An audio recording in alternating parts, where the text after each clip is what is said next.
God bless all my brothers and sisters. It's another beautiful day and the beauty of his holiness. Let me put here we go. Amen. Okay. It's another beautiful day. Worship the Lord and the beauty of his holiness. So, as you can see from the title, I wrote, as it was given to me by the Lord, that everyone today that's claiming to be a Christian and admitting that they live in sin is a hypocrite. Think about it. It don't matter what they teach you. It don't matter what you've been told. All that matters about what Jesus said. It's about the word of God. Let me explain to you why the title says what it says. If you're going to church every Sunday, wearing a suit, wearing a tie, dressing up, you're trying to separate yourself from other people, right? If you're saying you read your Bible, if you're saying that you pray, if you're saying that you believe in Jesus, if you're saying that you are a Christian, if you're confessing to believe in God, you're saying that you're set apart from other people, right? You're saying that you're not the same as people because on Sunday, people might sit home and watch basketball, football, baseball. They might just lounge around. You know, they don't have to work and they get it prepared for the next day, the next work day, right?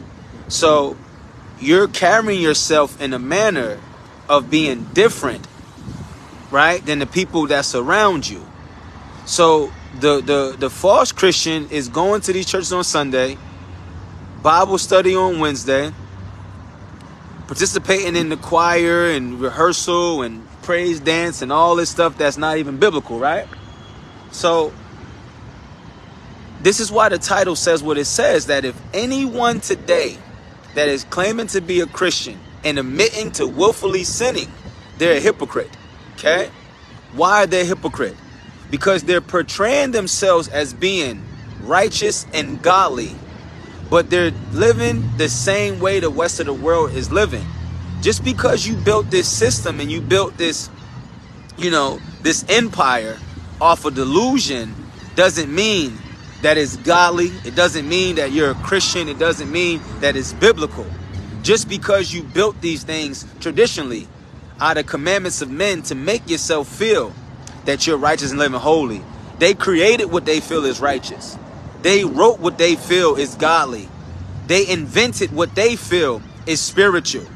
Okay? Praise dancing is not biblical. Okay? Being a minister of music and all this stuff that you hear today in these false churches is not biblical. They create what they want. They try to create what they feel the Spirit is doing. They teach you how to speak in tongues, right? Which is not possible. They give false prophecies. Okay? They go around knocking on doors, doing things that you've never seen people do in the Word of God. They create what they feel is spiritual. They create in their imaginations their relationship with God. They create that. They imagine that God is with them. They imagine that they're spiritual. They imagine they have the Holy Ghost. They imagine it. Okay? So that's why there's so much controversy over Bible verses when it talks about the Holy Ghost, right? Because it tells you in Mark and it tells you other places that those people who have the Spirit will perform, right? Miracles, signs, and wonders, deliverances, healings, and all of God's blessings, right? Amongst people. The power of God will be with them. So you got folks who don't have that power, can't mimic it.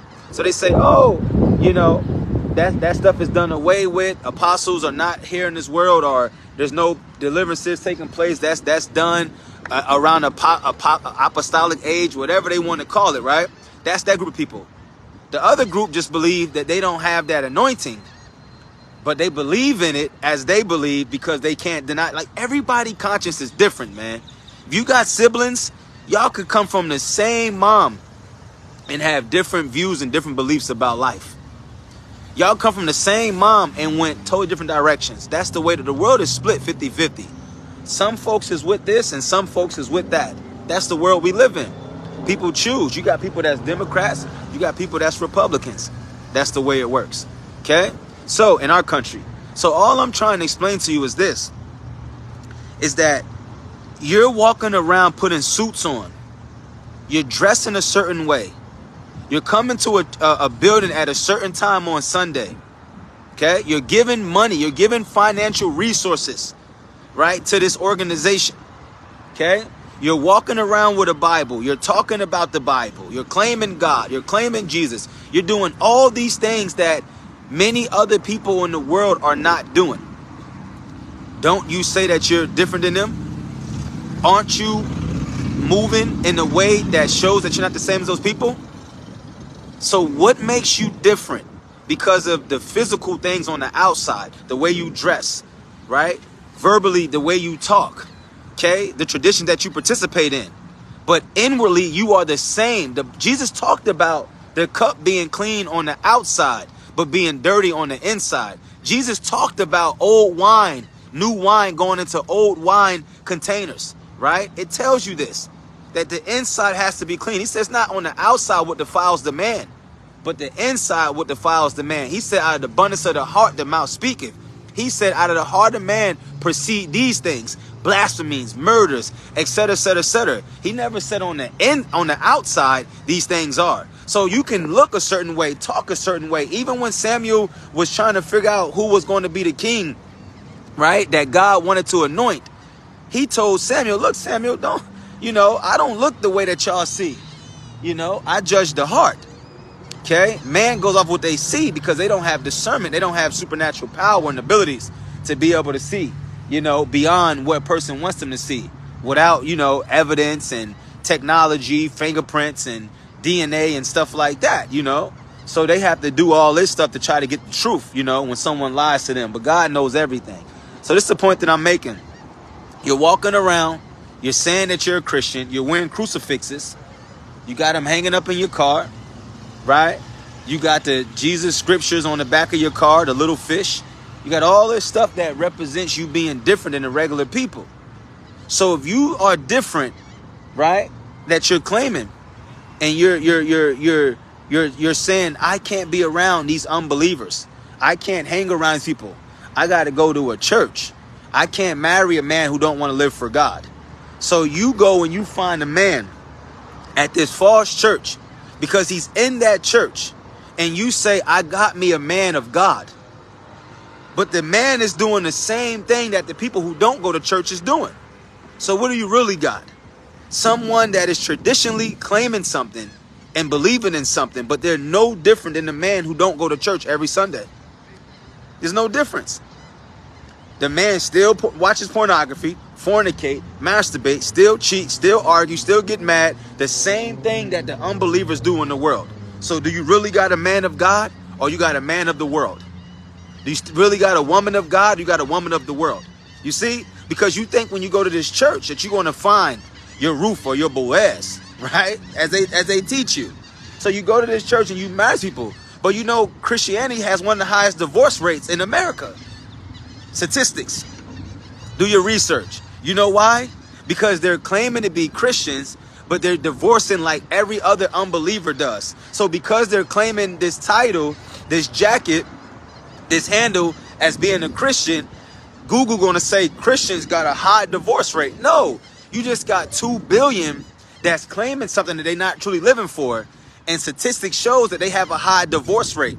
But it's take away the Christianity off of them. You got all the people that claim to be Christians, right? That's just getting no divorce. So you basically just got unbelievers that's divorcing the way unbelievers do. Only Christians are told to stay with your husband, stay with your wife, not the divorce, et cetera, et cetera, et cetera, right? With God joined, let no man, separate, right? Only a Christian is taught that. So an unbeliever will be the one that divorce. The unbeliever will be the one that, gets tired of their wife or get tired of their husband.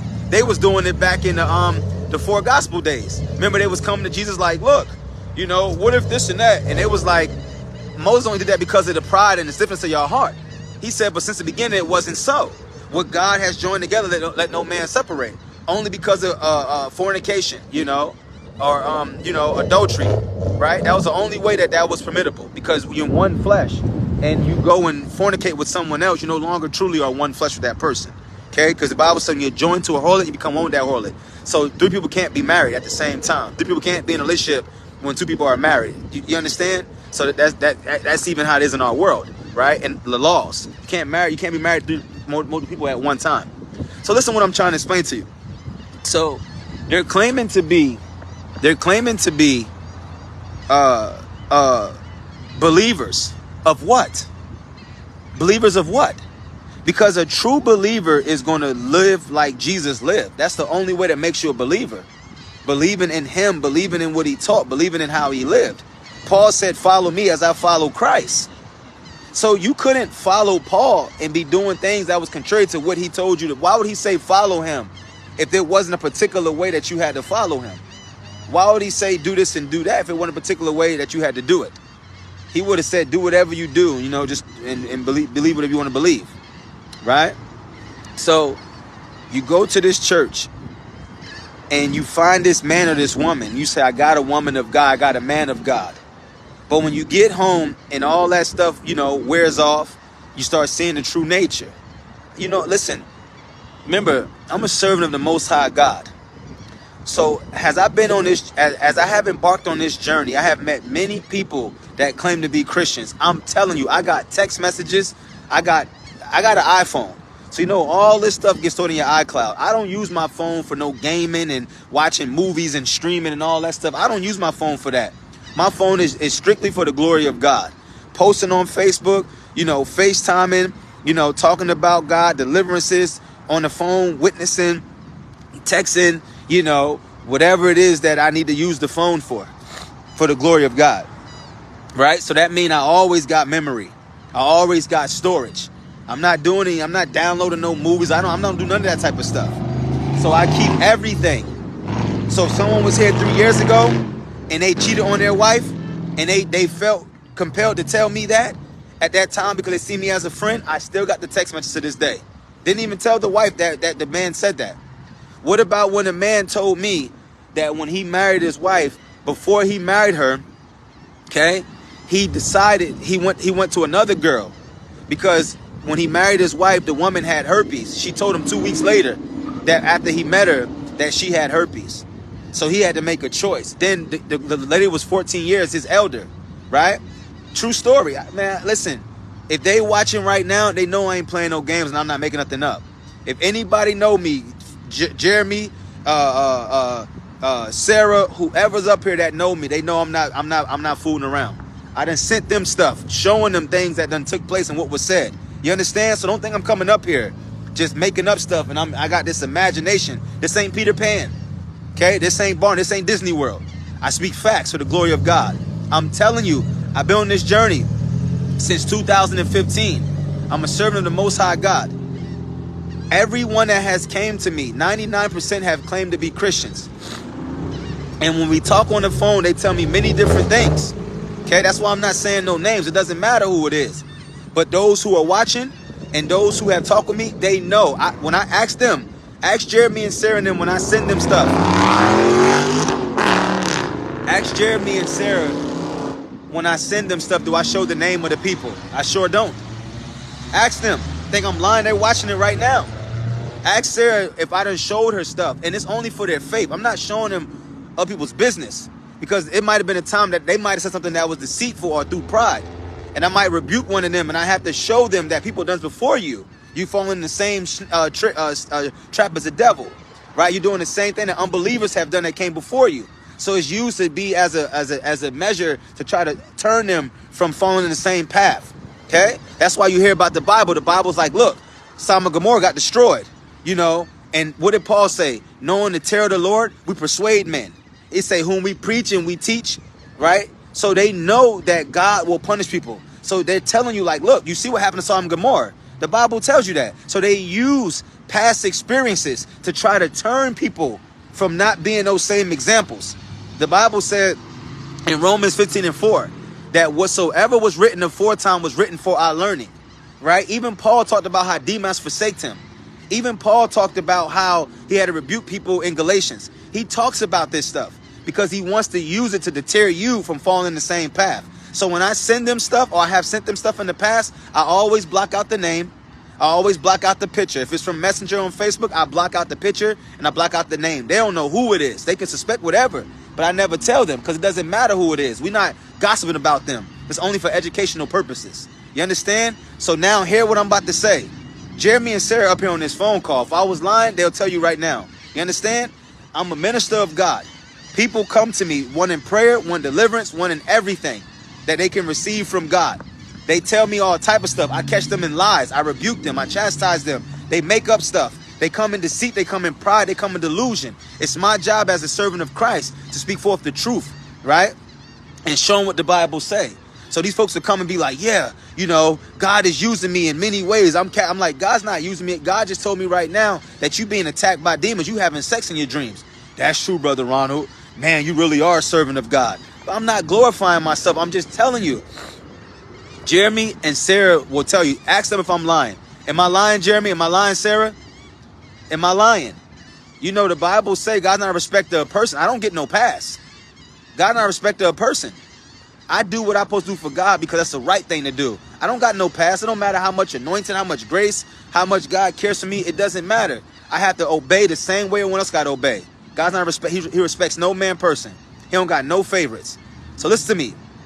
This man told me from Texas that the woman that he met, he was going around asking everybody. He said when he grew up, he never really had women like that. He got joked on. He was in a club one day, had on overalls. Somebody joked on him, right? He said ever since that day, he became real lustful, real sexual, you know, real seductive. And he always felt like he was going to, you know, be that man. So he said that he met this woman that was part of this big church in Texas, African-American couple, right? He said after 2 weeks of knowing her, she comes out and said that she got herpes, right? So then he said he was going all around asking people, what should he do? Because she's 14 years older than him. So he says like, well, you know, they were saying like, go for it, go for it. He was like, you know, she was so old, so much older. So he was talking to a woman previously before talking to this woman. So he goes back to that woman and he's like, look, I'm ready now. I want to take it serious with you. This is not the woman that had the herpes who became his wife. This is the woman before that. This is a true story. I just told you to ask Sarah and ask Jeremy, right? Ask them if I'm lying. Okay, would I send them and I show them, right? Or have showed them, right? Blocked out the names and stuff, right? He said that he went to the ex-girlfriend because he really wanted to be with her. So he calls her and they're talking and she's like, oh, I'm sorry, I moved on. He had this whole sales pitch. Look, I'm ready now. I'm ready to take it serious. You know, I make enough money here and there, etc. Because he has an IT major, right? So he does like IT and stuff like that. So he makes a lot of money, right? So he calls the woman the ex, not the one with the herpes. He calls the woman the ex, and he's like, hey, I want to make it work now, right? Because he was trying to he was trying to see how it was gonna go with the one with the herpes. So he kicked her. He put her to the side. You see how he was playing? And that whole time he's claiming to be a Christian now, and she's supposed to be a minister of God in the church, which is not biblical. A woman can't preach nor teach, no usurp authority over the man. But she was, right? So he goes to the ex and say, hey, look, I'm serious now. Hold on, baby. He goes to the ex and say, I'm serious now. The ex like, nah, I found somebody. So he gets angry. He says he gets angry and he hangs up and yells at her. So now he goes back and pick up the woman that's still here with the herpes. So they get together. He marries her. Okay, now they married. He said her body was never what he wanted to be. Her butt was never big enough, right? Y'all, listen, y'all don't want me to play, right? And think that, I mean, y'all think that I'm playing by saying this stuff. I'm telling you that the Holy Spirit will make people open up to you, right? Because they can't lie and they can't be deceitful. And they need something from God. They can't come like that because they won't receive it from God. They know that. They're not going to come playing games, especially when you can divine and you can see inside their heart. You can see their mind. You can see what they're thinking and what they're about to say. And you can tell them before they say it. They're not going to play games. It's like that. It's like Wonder Woman, right? Y'all watch all that action movies and stuff in the world, right? Wonder Woman got that belt, that whip that make you tell the truth, right? Make you be honest. So God makes them do it. So all I'm trying to say is this. The man married a woman. He said he liked the arcades. He said that he liked the arcades. So he said the wife would be calling him sometime, like asking where he at. He said he'd be lying because he was watching arcades. He said the whole time that he was with her, he'd be masturbating, right?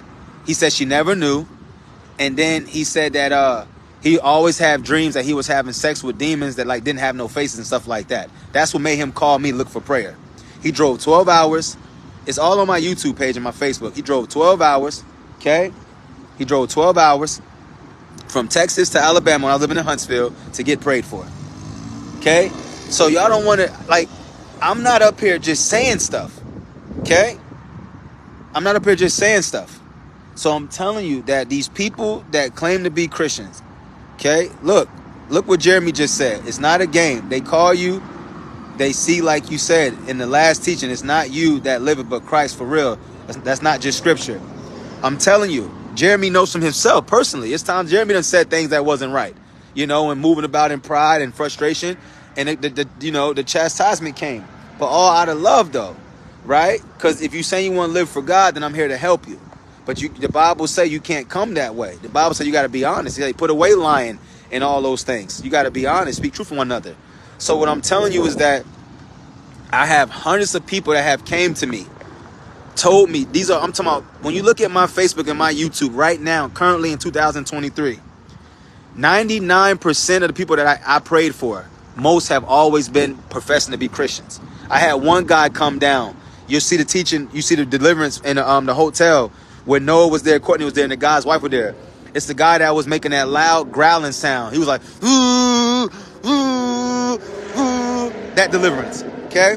He drove down from like Mississippi, somewhere like that, to Huntsville.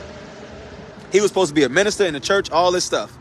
You didn't see his wife on that bed. You didn't see her talking about praise the Lord. She was looking shocked and stunned. Look at the deliverance videos. Y'all don't see how when these folks get back up from the ground, they be confused. They be like, because they've been believing a lie so long. And they have never met someone who had the spirit to be able to pray for them and command them. The Bible saying Luke 10:19 that we have authority over demons, right? The ones who truly got the spirit.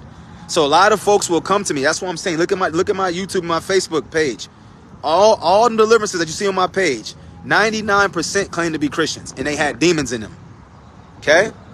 They had demons in them. These are the same ones talking about you can't be perfect. The same ones telling you that everybody's going to sin.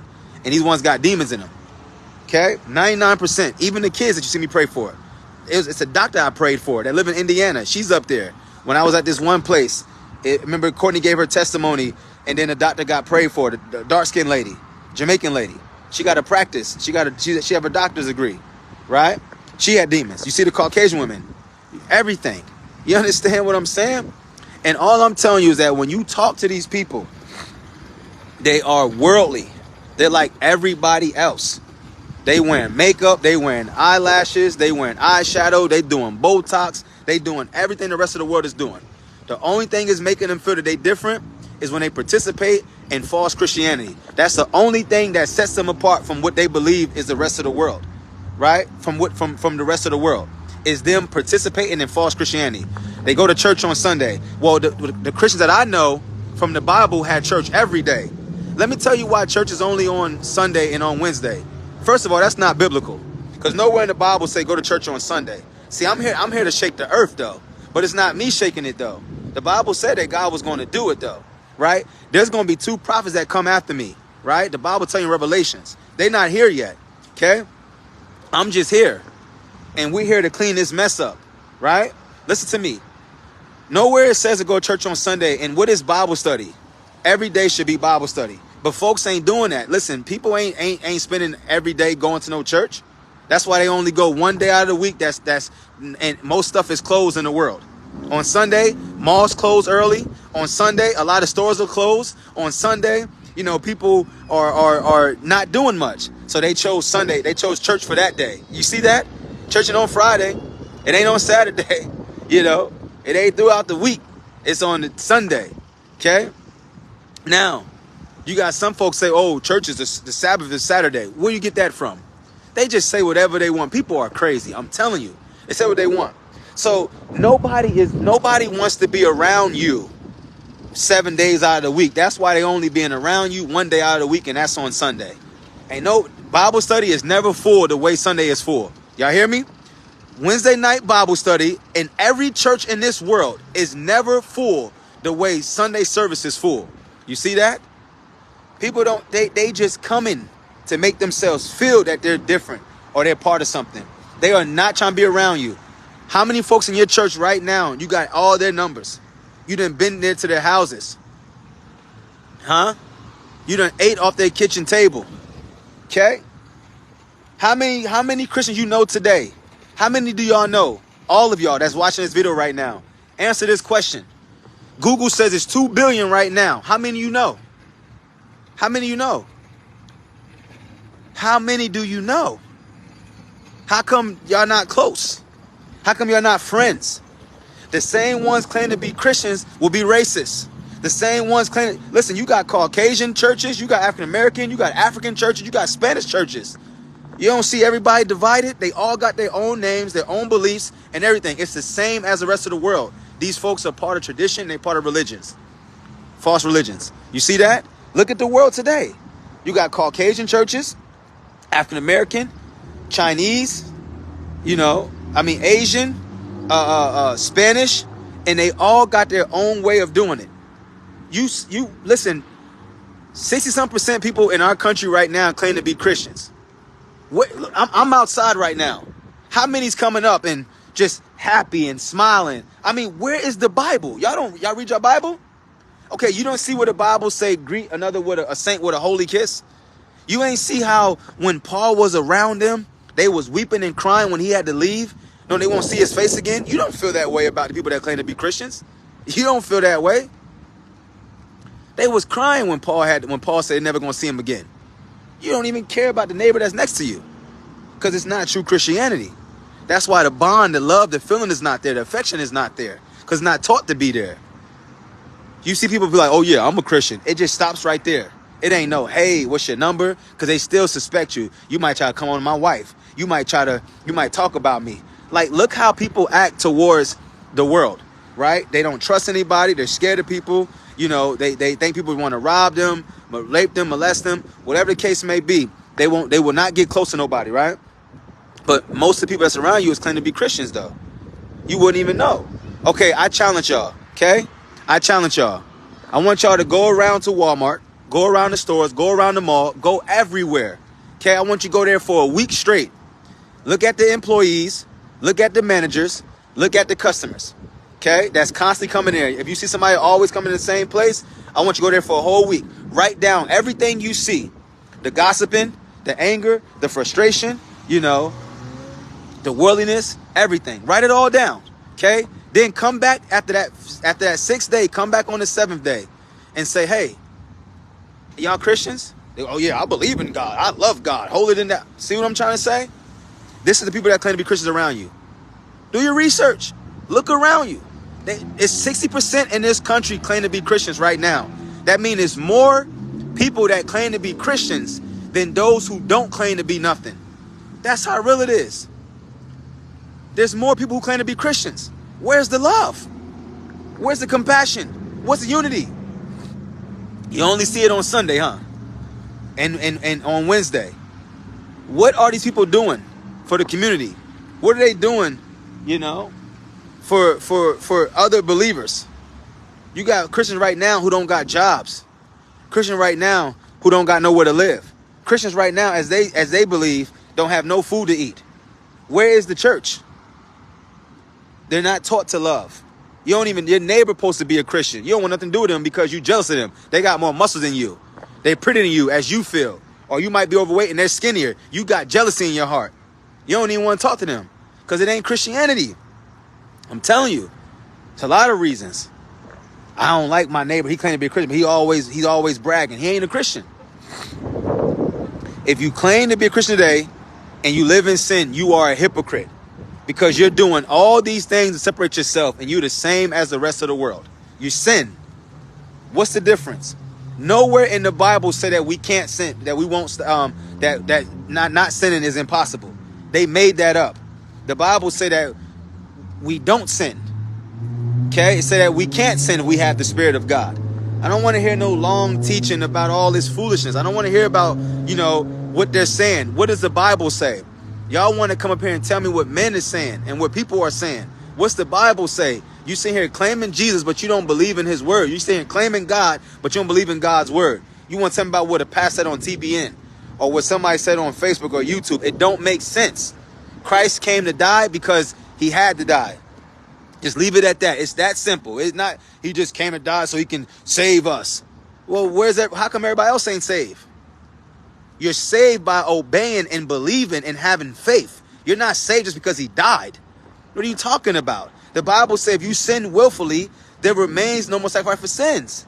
So that means with his death was no benefit to you. Come on now, that's biblical now. Jeremy, post it real quick for me, Jeremy. Post that real quick, Jeremy. The Bible says if we willfully sin, the Bible say whatever we do that's not in faith is a sin. The Bible say the just shall live by faith. But if any man draws back, my soul have no pleasure in them. Come on now. Y'all going off of what these Protestant people told this country hundreds of years ago. That's what you're going off. You're not going off what the Bible say. That's why you can't rebuttal what I'm saying. It's biblical. I don't care. All y'all going to do is comment and say what you feel and what you believe and what you think. Give me Bible and stop going to Google. Y'all should be ashamed of yourself. Want to sit here and comment on my page knowing you going on Google. You don't know what I'm talking about because you ain't living what I'm talking. So you don't know what I'm talking about. So don't sit here and act like you this spiritual Christian and know all these Bible verses and all this stuff. You don't know that. Because if you say you live in sin, you ain't living how I'm living. If you say you live in sin and we always going to sin, you don't know the Bible. If you knew the Bible, you wouldn't be saying that. Because you know that you're sounding like a foolish person.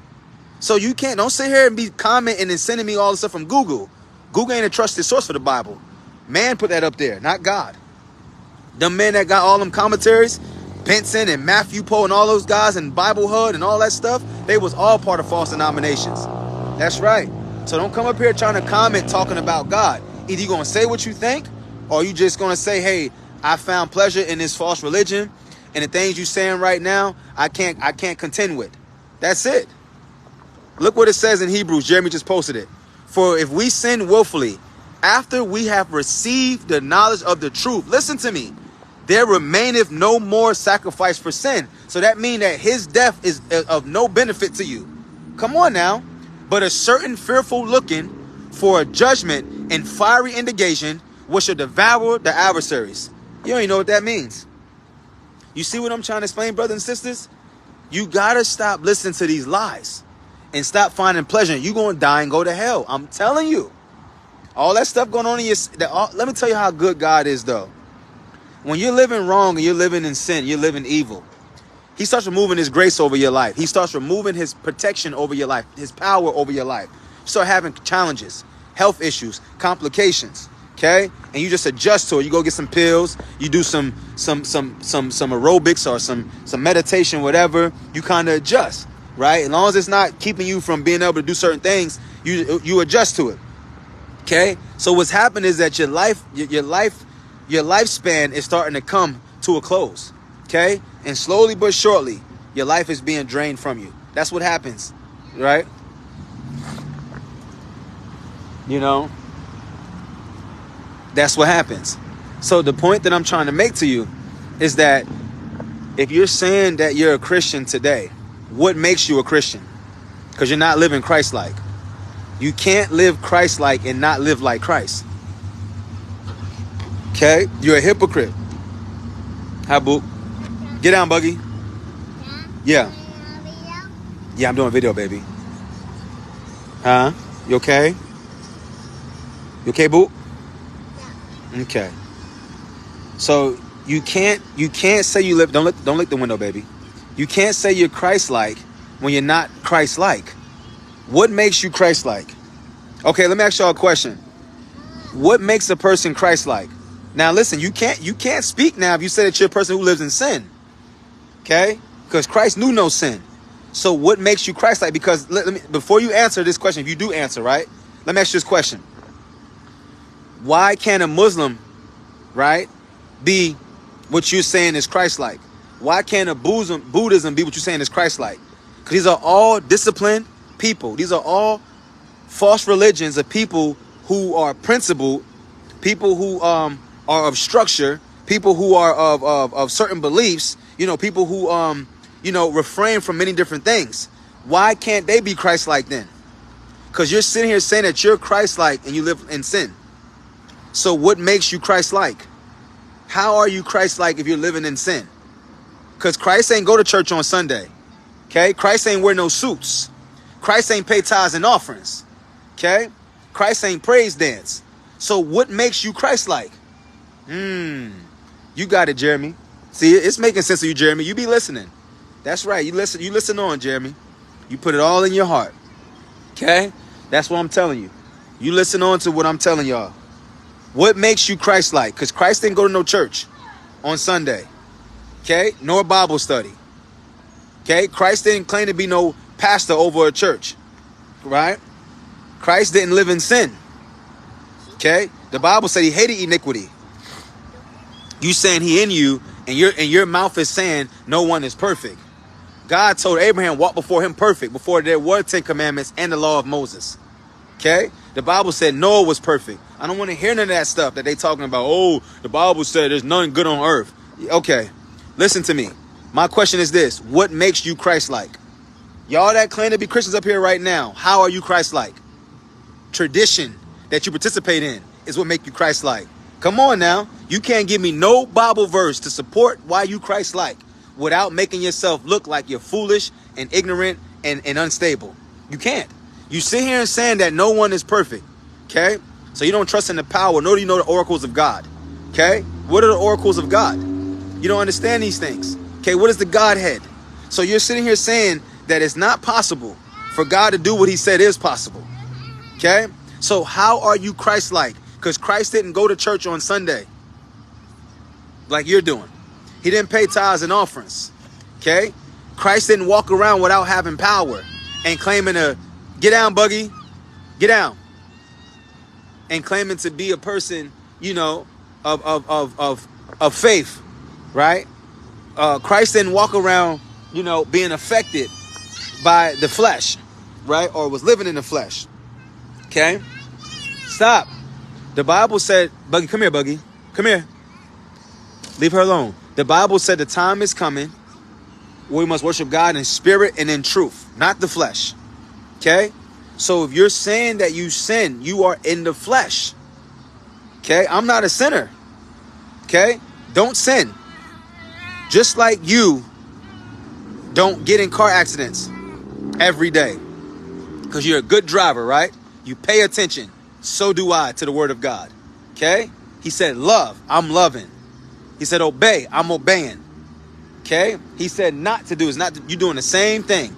How come some of y'all ain't never been in an accident?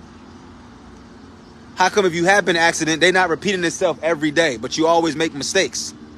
Okay? So how are you Christ-like? I don't see nobody answering this question. How are you Christ-like according to Scripture? You saying that you Christ-like. What? Go back, baby. You can't do that. Thank you. What makes you Christ-like? You go to church on Sunday? That's traditional. You wear a suit or a dress? That's traditional. Man made that up. That came from the Protestants. Okay?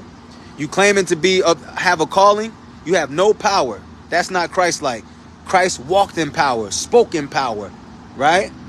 Lived in power.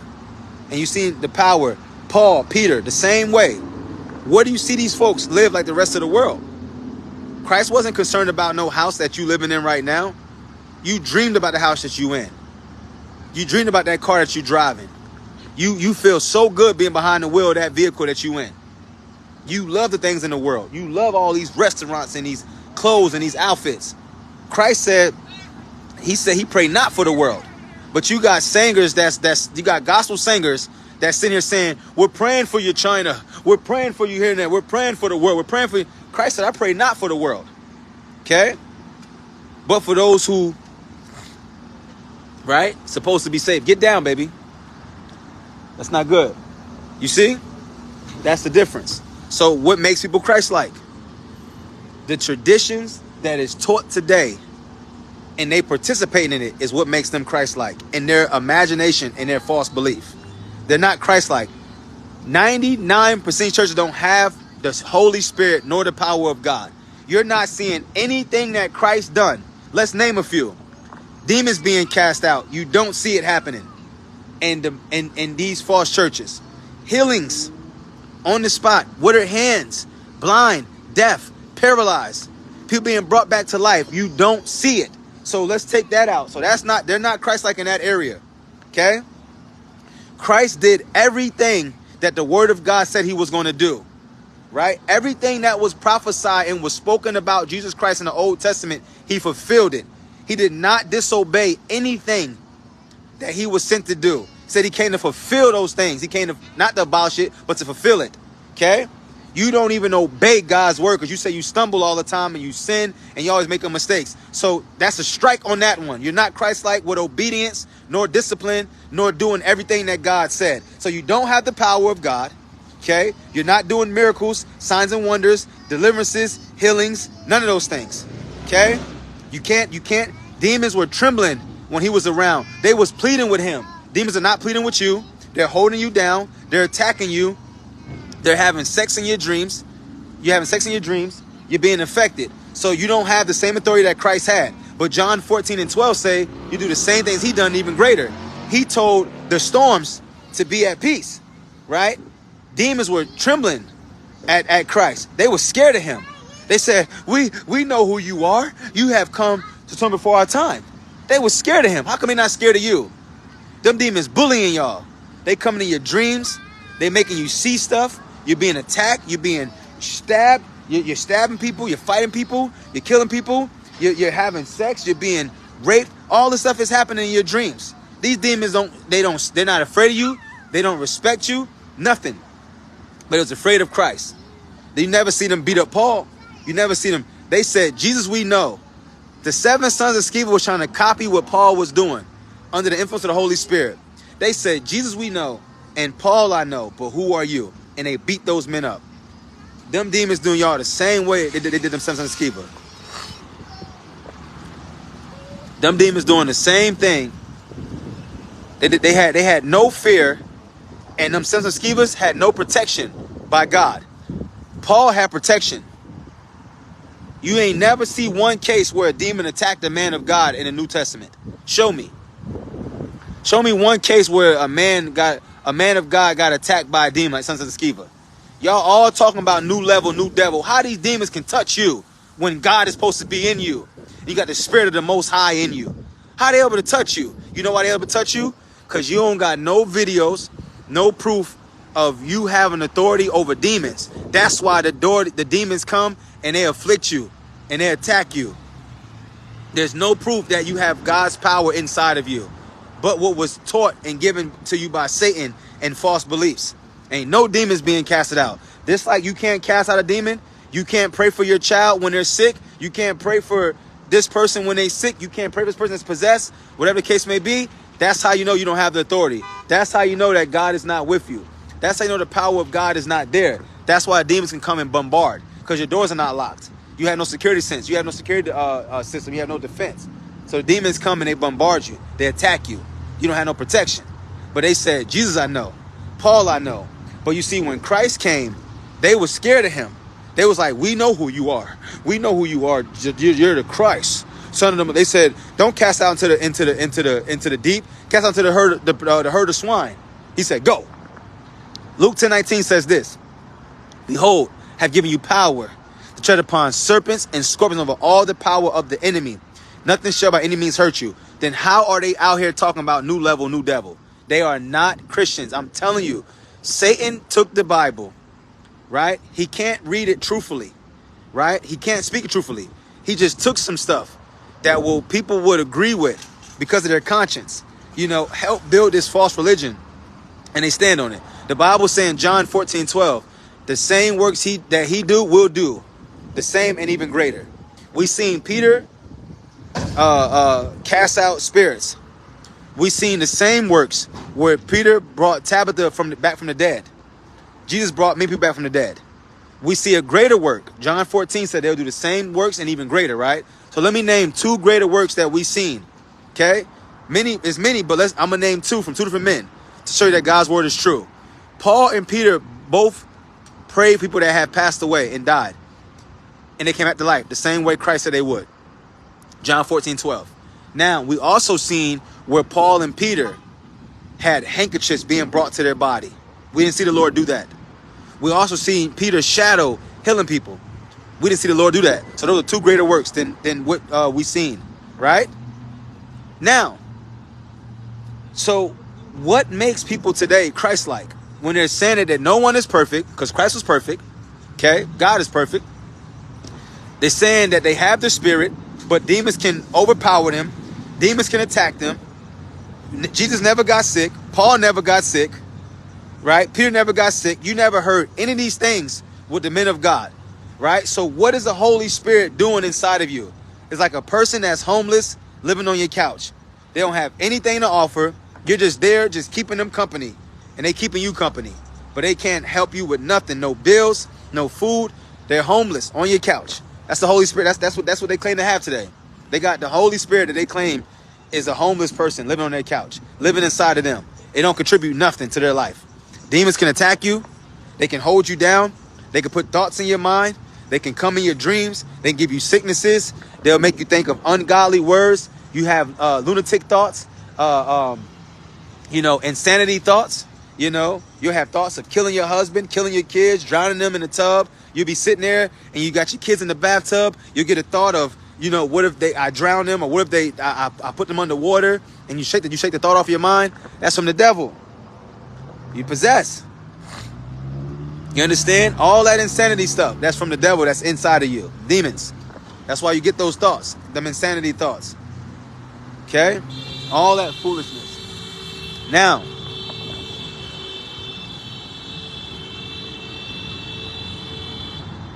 okay, that's over with. So now, this is the reality. See, y'all would think that stuff just be regular stuff that be happening, but never mind. You have to tell no. You don't have to. Jesus knew that integrity couldn't be proven; it had to be discerned. So this is what I'm trying to explain to you. So when you look at people today that claim to be Christian, they say they're Christ-like. They're Christians, right? What makes them Christians? What makes them Christians? Because what they're doing today, no Christian did those things. Okay? Ain't no Christian talking about no new level, new devil. Ain't no Christian in the Bible was saying things that wasn't biblical. Paul's saying, only let your conversation be as it becometh the gospel. Right? John said, if anybody come and keep not this doctrine, man, you couldn't imagine what it looked like today if they were here in this world today. You got me by myself, but imagine 10, 15, 20 other Brother Ronalds here. Okay? It'd be no way in the world that people would be doing what they're doing today. It'd be no way, because the true Christians will stand strong against that stuff. We'll say, that's not of God. Look what the Bible say. Y'all can say whatever you want to say. Believe what you want to believe. Y'all fell in love with a false religion. They got you. The same way y'all, how many of y'all got your credit card stolen before? Information stolen. How many of y'all, got your identity stolen? How many of y'all got robbed before? How many of y'all, someone lied to you and stole from you? You believed in them, right? You did. Y'all gonna sit up here and act prideful like that never happened to you? So you're saying nobody ever lied to you and you believe them. Nobody ever tricked you and you didn't believe them. Nobody ever deceived you. Nobody ever stole from you. Nobody ever robbed you. Nobody ever broke your heart. Nothing in this life, and you believed in them and you trusted them and you really thought that they really cared or loved you, right? You thought that, right? Your mom, your dad, brother, sister, husband, wife, ex-husband, ex-fiance, whoever. You believed in them, you trusted them, and they hurt you. Right or wrong? Your own mama have hurt you. Your own daddy have hurt you. Your own grandmother, grandfather, whoever have hurt you. Cousins have hurt you. Brother hurt, sibling has hurt you. Your own flesh and blood have hurt you. And you don't understand how these strangers that are standing inside these buildings can't hurt you and deceive you. Thank you, guys. Somebody listening. Thank you. So why is it hard to understand that a complete stranger who you don't know, you're walking into this building and they're telling you all this stuff that's not of God, but they can't lie to you and they can't hurt you and they can't deceive you. And your own parents have lied to you. Your own parents have said mean things to you. Your own parents that gave birth to you have said that they was angry at you, frustrated with you. They have said hurtful things to you. You have family members that fight each other, steal from each other, rob each other, kill each other. Flesh and blood. People that's been around you all your life. And y'all can't get along with each other. So you see it with own family, own flesh, and there's nothing closer. Right? A stranger is a stranger because you don't know them. Family member is someone who you know, who you was raised around. And you see family members fight as if they don't know each other. So how do you not suspect a stranger that you don't know anything about, only what he's portraying to you. See, listen, some of y'all, let me tell you something. Look, y'all dads and y'all moms, they can act so spiritual, right, in front of everybody else. But if you really want to keep it real, reveal what they be doing behind them closed doors, because you live with them or you around them. What they be doing. That's right. See, y'all don't want to hear it. Let's do some homework. Count how many times your dad got angry or your dad got mad. Mama got mad. Count how many times I want this, I want that. These Gucci bags, Louis bags, or expensive stuff, or they're not content. You know, all this stuff. Count it and see. And now you understand why the world looks the way it looks today with those who claim to be Christians. Don't sit here and listen to all that I'm saying. Go look for yourself. Your mom, your dad, they only going to portray being that way in front of them church friends and in front of that church. But you know what's going on. If you live with your parents or you have lived with them and they claim to be Christians, keep it real. What have you seen growing up? What have you seen? You done seen your mom pay them tithes and offerings, seen your dad do it. You done seen them, you know, participate in church events, join the ministries and everything. But keep it real. What have you seen behind closed doors? Okay? How many fights? How many arguments? How much of the word of God is not applied? Right? How many of the word of God is not applied? That's right. They read their Bible. They sit there. They act like they're spiritual, act like they're of God. They're hearers of the word. I got one verse that I got a few verses I'm going to read. I only got this one verse that I'm reading today that's going to destroy this whole false thing of you're always going to sin. Okay? Watch. It's going to bless y'all. Okay? If you stay the course. Watch this. Think about this. I'm about to tell you. These people are telling you that they don't practice sin. That doesn't make any sense. Because, like, how do you practice a sin? Okay, I'm gonna punch you. I'm not practicing, okay? I'm not practicing sin. I'm not practicing sin. I'm not practicing sin. I'm not practicing sin. Like, what are you talking about not practicing sin? Like, what does that mean, to not practice sin? Like, first of all, what's the word practice mean? Okay? Because, listen, if a drug dealer sells weed today, and he sells weed, he don't sell weed for 4 more days, but sell weed on the 5th day, right? What is he still? A drug dealer. Okay? If a person went to prison and is convicted felon, and they went to prison 10 years ago, but they've been free, are they still not a convicted felon? Of course, the reputation stays with them. Okay? What makes a drug user a drug user? What makes an alcoholic an alcoholic? Someone that is continuing doing something. Okay? So even if you say you're always going to sin, well, technically you are practicing sin. What do you, like, I don't, like, the word practice is so weird and so strange to even use in regards to what we're talking about. So let's just take out practice, right? Because that, like, I'm not even going to build on that, because that's just like not intelligent to really even use the word practice. Because it's like, we're not talking about a sport. We're not saying trying to get better at something. We're not trying to work towards something. Like, that doesn't make any sense. But listen, you are habitually sinning because you're saying that you're always going to sin. So what is this whole practice not sinning thing? You're trying to communicate it as saying, like, I'm not, like, doing this all the time. But you are. It's habitual. If you say right now that we always going to sin, isn't it habitual? So you're saying that because you don't stroke your penis every day of the week that you're not a sinner. Yes, you are. Because in the eyes of the world, if you got caught speeding today,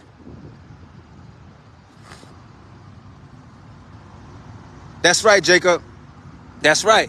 And let me and Jacob, look, Jacob, stay with me on this, brother. I'm gonna build on that in a second. I'm gonna build on that verse in a second to break it. I'm gonna interpret the whole. I'm gonna break it down to you as the Bible shows us. And see, listen, let me show you something too. Let me show you something as well. It's not me that's interpreting these verses. Let me show you how it works. See, the Bible is designed to support itself because it's a book of truth. Okay, it's just like if you tell a story, right? And I got 3 kids with me, and I got Courtney with me, right? So if I tell a story about Courtney and the kids, they all, are a part of me. They're real, they're my children. This is my wife, et cetera, et cetera, et cetera. So these are true events. These are true. I might have different stories about them, right? But they're all my children, right? And they know each other. They're related, whatever the case may be. So when we look at the Bible in 1 John 5:18, and it tells you that, whoever's born of God. See, that's the thing. Many are not born of God. That's why they can't understand that verse. Because see, when you're born of God, they're telling you that God has deliberately took you, right? And placed his spirit in you, took darkness from you, the same way there's no darkness in him, right? So Christ didn't just come here. That being born and all that stuff that happened, him being born in the spirit, that was all. Think about it. If he was in the flesh, right, as the Bible say, then why couldn't he sin? Can anybody answer that? You gonna say because he's God? So why didn't he come with a regular body? You're gonna say, oh, because a human body had to die. But that means, so was he affected by emotions that humans feel? Was he affected by feelings that people feel? Listen to me, right? Why was it not possible for him to do wrong? Why? Why? What was the most important thing that he had in him on this earth, brothers and sisters? What's the answer to that? Why was it important? What was the most important thing? Okay? And you know this, right? The Bible never said that he was filled. The Bible said that the Holy Spirit descended on him like a dove. It never said it entered into him. Okay? You got to read that. Okay? After he got baptized. It said it descended, it came upon, right? Descended on him. So, remember, he was born, right? With the Spirit. So, when you see Christ, right, being born and being in flesh and blood, God sent himself down here to be an example to show you that when you receive that Spirit, you are not the same anymore. Because this Spirit has to come in order to erase, break down, destroy, right? Old ways, old knowledge, old thinking. Think about it. How does your mind just forget everything you used to do? How do you just lose desires and tastes for things that you've done longer? You have folks who was living in the world longer than they had the Holy Spirit, and they still did a total 180 when the Spirit came inside of them. Explain that. Okay? How is that possible? Paul was one day jailing Christians, persecuting Christians, and the next 3 days later, this brother was preaching the word. You got people who are alcoholics, people who are on drugs that go through withdrawals, and it takes weeks and months, and they be sick, they be throwing up, they got to get medicine. How does a man go from being there when Stephen died, angry man Paul was, he said he was an injurious man, a blasphemer, a wicked man Saul was. He was there. Jeremy, give me James, Jeremy. For Jamelin comment. Give me James. You see what I'm saying? My sister, I love you. But I just said this though. If you can't comment with scriptures, you gotta keep your comments to yourself, because that's why unbelievers will look at us and think that we're disorderly. Jeremy, give me James. Don't go anywhere. Miss Fields, don't go anywhere. Ain't no but we're still tempted. Let me ask you a question. How you say your name? Jamalin? When you sin, right? You don't find pleasure in what you're doing? I'm not tempted. Listen. How are we tempted? Where does it say that in the Bible? Where does it say that we're tempted? Where's the Bible say that at? You see, they lied to you. You done opened your ears to false teaching. You can't show me that in the Bible. Jeremy, give me James, Jeremy. Okay? We're drawn away from our own lustful desires and tempted. Right? We're not tempted. Think about it. The Bible, did you read what it says in 1 John? Jamel, you're not listening, my sister. Look at the verse above your name. From Jacob, Van Dyke. Hope I said his name right. If I didn't, brother, forgive me. Right? It says, who we know who was born of God does not sin. So how are you tempted? Okay? But he keep himself, and the wicked one touches him not. So if he don't touch you, then how are you tempted? Because the only one that can bring temptation is the devil. Now, let me give you Bible. 1 John 1. Let no man say when he is tempted I'm tempted of God. For God cannot be tempted with evil, neither tempteth he any man. Watch it, Jamalin. But every man is tempted when he is drawn away of his own lust and enticed. Now, Jeremy, give me the other one where it say that God will never let you be tempted above what you're able. Will make a way for you to escape. Right? Give me that one, Jeremy. Right? God will never let you be tempted above what you're able. Right? He'll all make a way for you to bear it. So Jamalin, when you read that for yourself, right? You spoke something that's not biblical. That's why I'm making these teachings. See, I'm here to help y'all. That's the whole point. You're believing in a false doctrine. Ain't nowhere in the Bible say that we're just gonna be tempted. Okay? Like we're like the temptation is like causing us. If you're tempted because of what you're doing. Okay?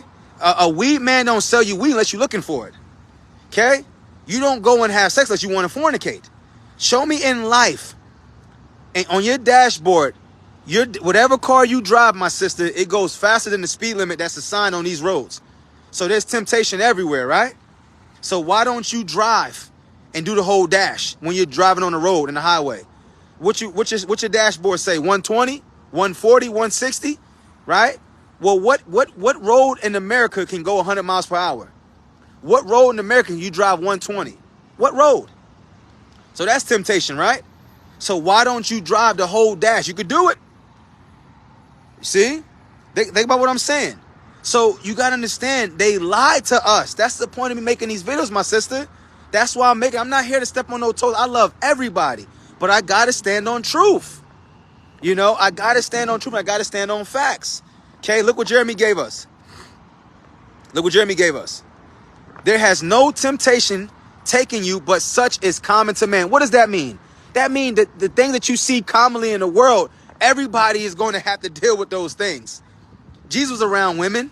Paul was around women. Peter was around women. That's common. That's common. He's saying that it's normal stuff that you're going to be around. Normal stuff. Okay? No, I know, Jermaine. I know that. I'm just saying that for people, you know, because it's not you that just listening. It's more people that's listening as well. And remember, and people in the future are going to come and listen as well. I'm not, you know, so I got to let them know as well. Like, hey, this is for everybody. 'Cause I love everybody.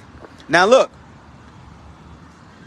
So look what the verse says. It says there has no temptation taking you, but such as is common to man. So that means it's the natural things you see in the world. We live in an ungodly world. So you're going to see women with booty shorts on. You're going to see women wearing thongs and having their breasts out. If you go to a gym and exercise or work out, you're going to see them in there with the booty shorts and the breasts all out. You're going to see all that stuff, right? Now, so that's common to man. But look what he says. Now, if you have God, this is what God will do for you. But if you don't got God, this is what you see. Watch now. Look what they say. So it's common to be around all this stuff that's going on. These temptations. It's temptation everywhere.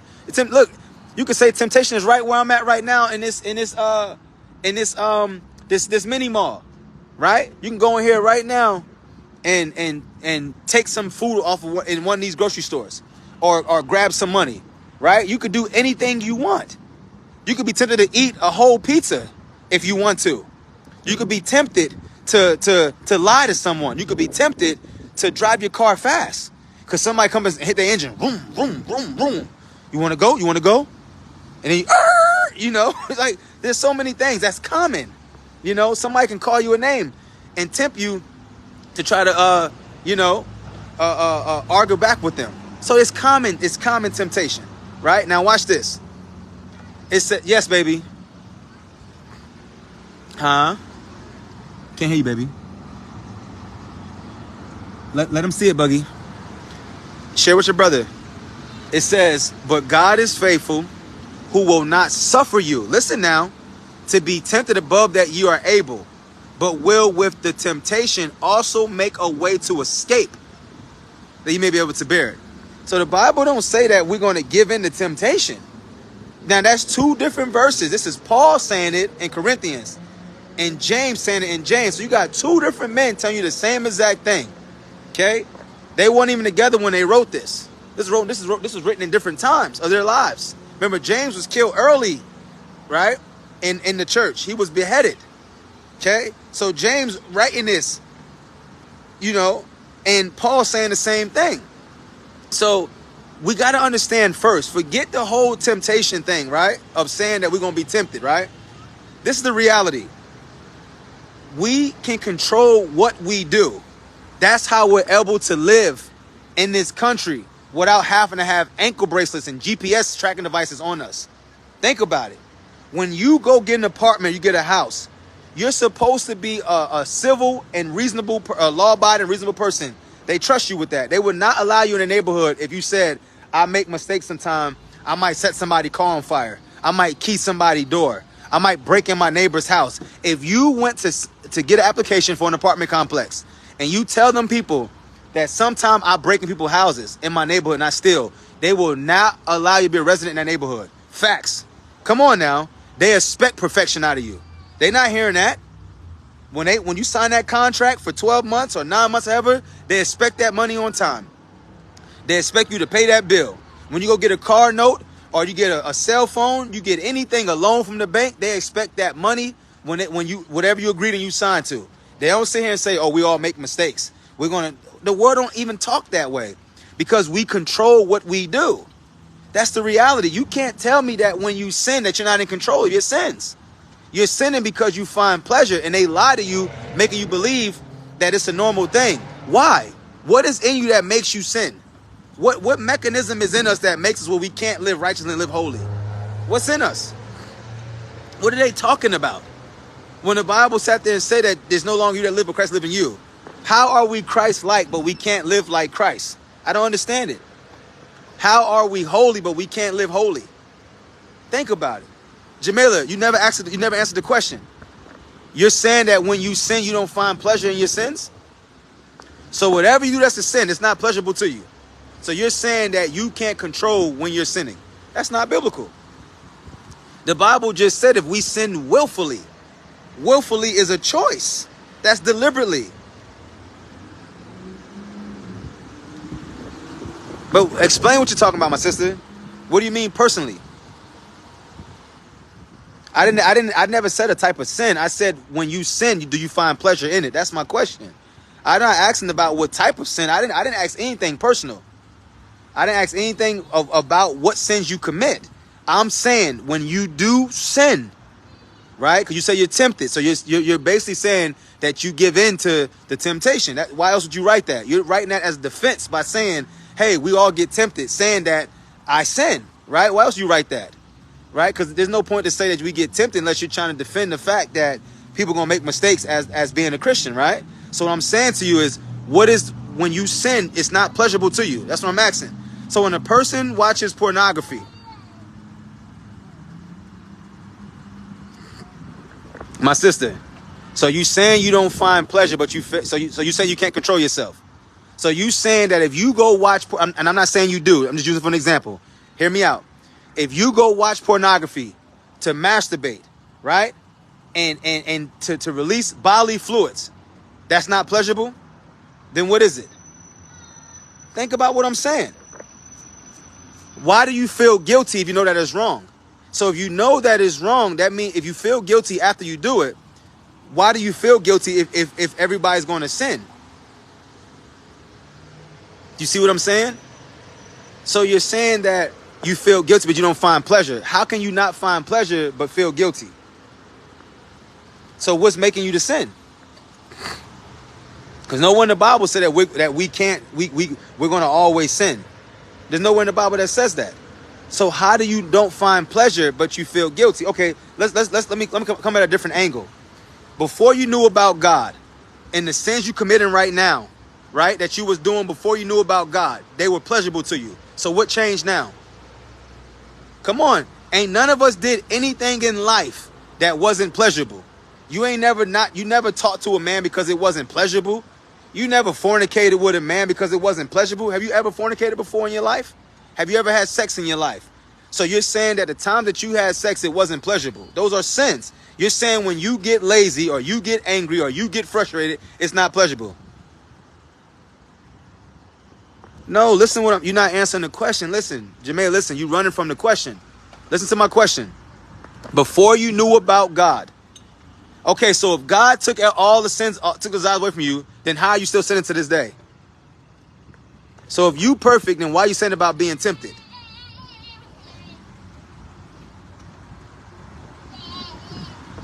You saying God took away all desires from you.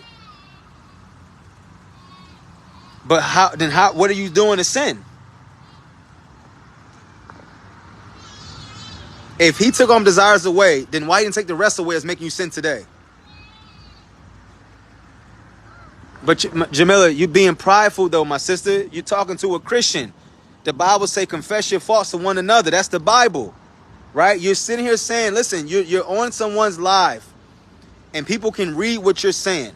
Okay, we're not arguing, we're not fighting, we're not debating. I know it's not. That's not what you said or anything. I'm just saying it for the record. But you wrote and said that, right? You're going to be tempted. So now I'm just trying to show you. Why can't you be perfect? We're going to get the answer one way or the other, my sister, unless you just log off the video. Why can't you be perfect? You put gas in your car every time you need gas, right? Never put water in the gas tank. You have brushed your teeth every morning you wake up. Have you not? When you do number 2, you wipe your bottom to get the feces off your bottom, right? Perfection. You feed yourself every day. Perfection. You drink water every day. Perfection. Okay?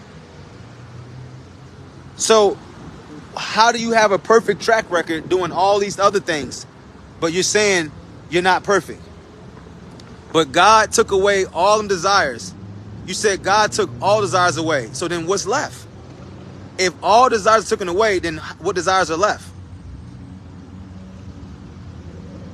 Because the Bible say you confess your faults to God, he is faithful and just to cleanse you sin for your unrighteousness.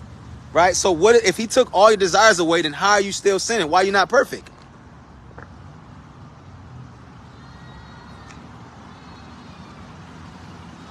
There's no way a person can sin and say they don't find pleasure in it. Then why are you doing it for? Because no one does anything that's not pleasurable. Think about it. People don't stick themselves with pens in their hands. People don't stab themselves with knives. It's pleasurable, even if it's a twisted pleasure. The Bible talk about evil concupiscence. Look that word up. Evil concupiscence. Right? Right? You got to look this stuff up. It's biblical. So the Bible talks about inordinate affection. Okay? So what I'm saying to you is that if God... Now, that doesn't make any sense, though. How is that a sin to lifestyle to be walked on, though? The Bible say this. So, Jamel, you saying that you don't never have no lustful thoughts in your mind. You don't never get angry. You don't never get frustrated. You don't never get lazy. You don't overeat. You don't put on makeup. You don't wear things that's in the world. You don't watch TV shows and watch movies and everything that's not of God. So you don't put makeup on. Okay? You don't put on tight clothes. You don't have lustful thoughts. Come on, you're talking to a servant of God. I shouldn't have to ask these questions. You already know. I gave you multiple times to be honest and be real. I know what goes on in your heart. I know what goes on in your mind by the grace of God. You can't tell me that you don't have evil thoughts come in your mind. You can't tell me that you're not participating in stuff that's not of God. You can't talk about being walked on. That's not the problem here. It's being worldly is the problem. So you don't wear makeup. Okay? You don't put none of that stuff on that the rest of the world do. The Bible says be not conformed to the world. Okay? You don't look up these tutorials, how to do certain stuff. You ain't looking up nothing on YouTube and Facebook and all this worldly stuff that's not of God. No, but listen, Jamila, I understand that. Listen what I'm saying, though. Listen what I'm saying. Listen what I'm throwing out there, though. You just said that people walked on you. The Bible tells you be not conformed to the world. You put makeup on. You put makeup on. So how do you know about the makeup tutorials and all that stuff? How do you watch that stuff? How do you watch the stuff that helps you do what you want to do as far as making yourself prettier or figuring out about clothes or wearing certain things? How do you find the information out? It just comes to you in your mind? So you don't watch no YouTube. You don't watch no YouTube tutorials. I just said that. Listen, you saying everything I'm saying, you forcing me to go this direction. I don't tutorials. So how do you know how to do certain things that's of the world if the world's not influencing you?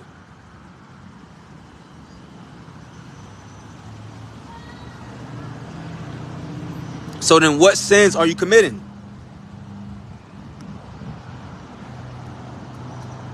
So when you're saying that you're being walked on, who are the people that's walking on you?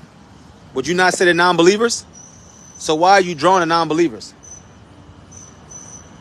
Talking about men, right? Talking about men, right? Let's use men for a second. Why is men able to walk over you?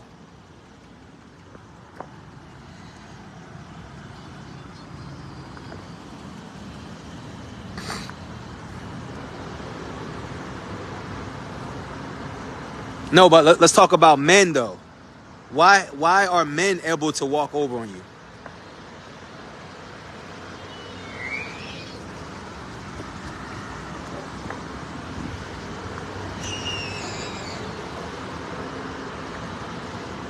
Jamila, you forgot. Listen, you forgot. Jamila, you forgot that you wrote me this stuff before. You don't remember? So you don't remember writing a long time ago asking for prayer. You don't remember that? You don't remember asking me for prayer a long time ago? Hold on, baby. You never wrote me asking for prayer or trying to get delivered.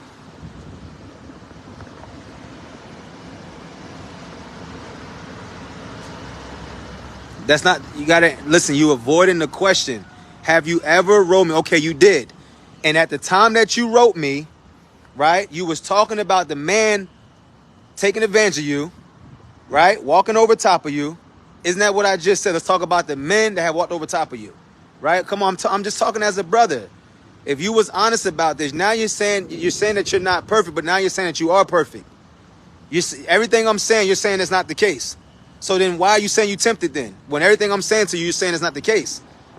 You're saying that you don't have lust, you put on makeup, but you don't watch tutorials, right? You don't watch TV. You're saying you don't do nothing, but you still live in sin. If you are so absent from the world, okay, you're so absent from the world, then how are you living in sin? If you're not lusting after men and you don't want to be with a man, okay, and you don't desire to be with a person in a relationship, then are you living in sin? What's happening to cause you live in sin? We spend too much time on this.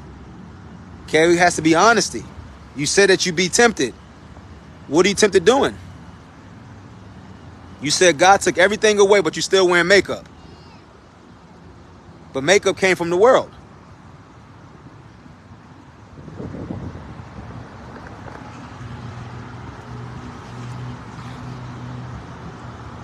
You see?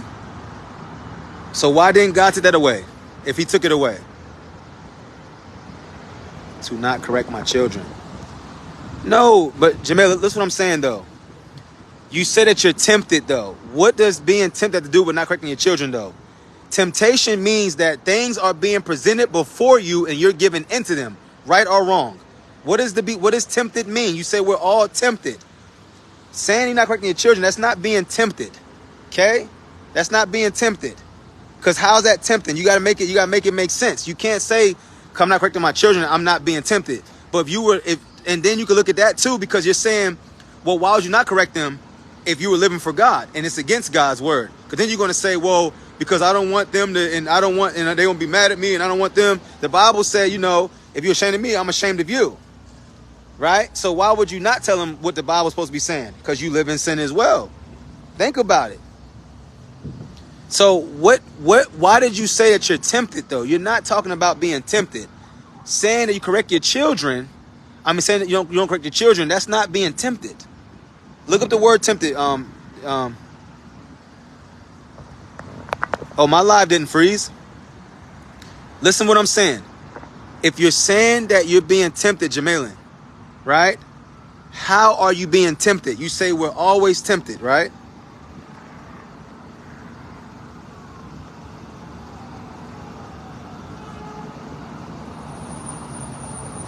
You said that's true, but we are still tempted. You said that's true, but we are still tempted. How? How are you tempted? Because you're not telling your children whatever you're supposed to tell them. See, people don't like to be honest up here, man. That's the thing. People like to be honest. Whenever you ask these questions, no one ever answers them truthfully. Okay?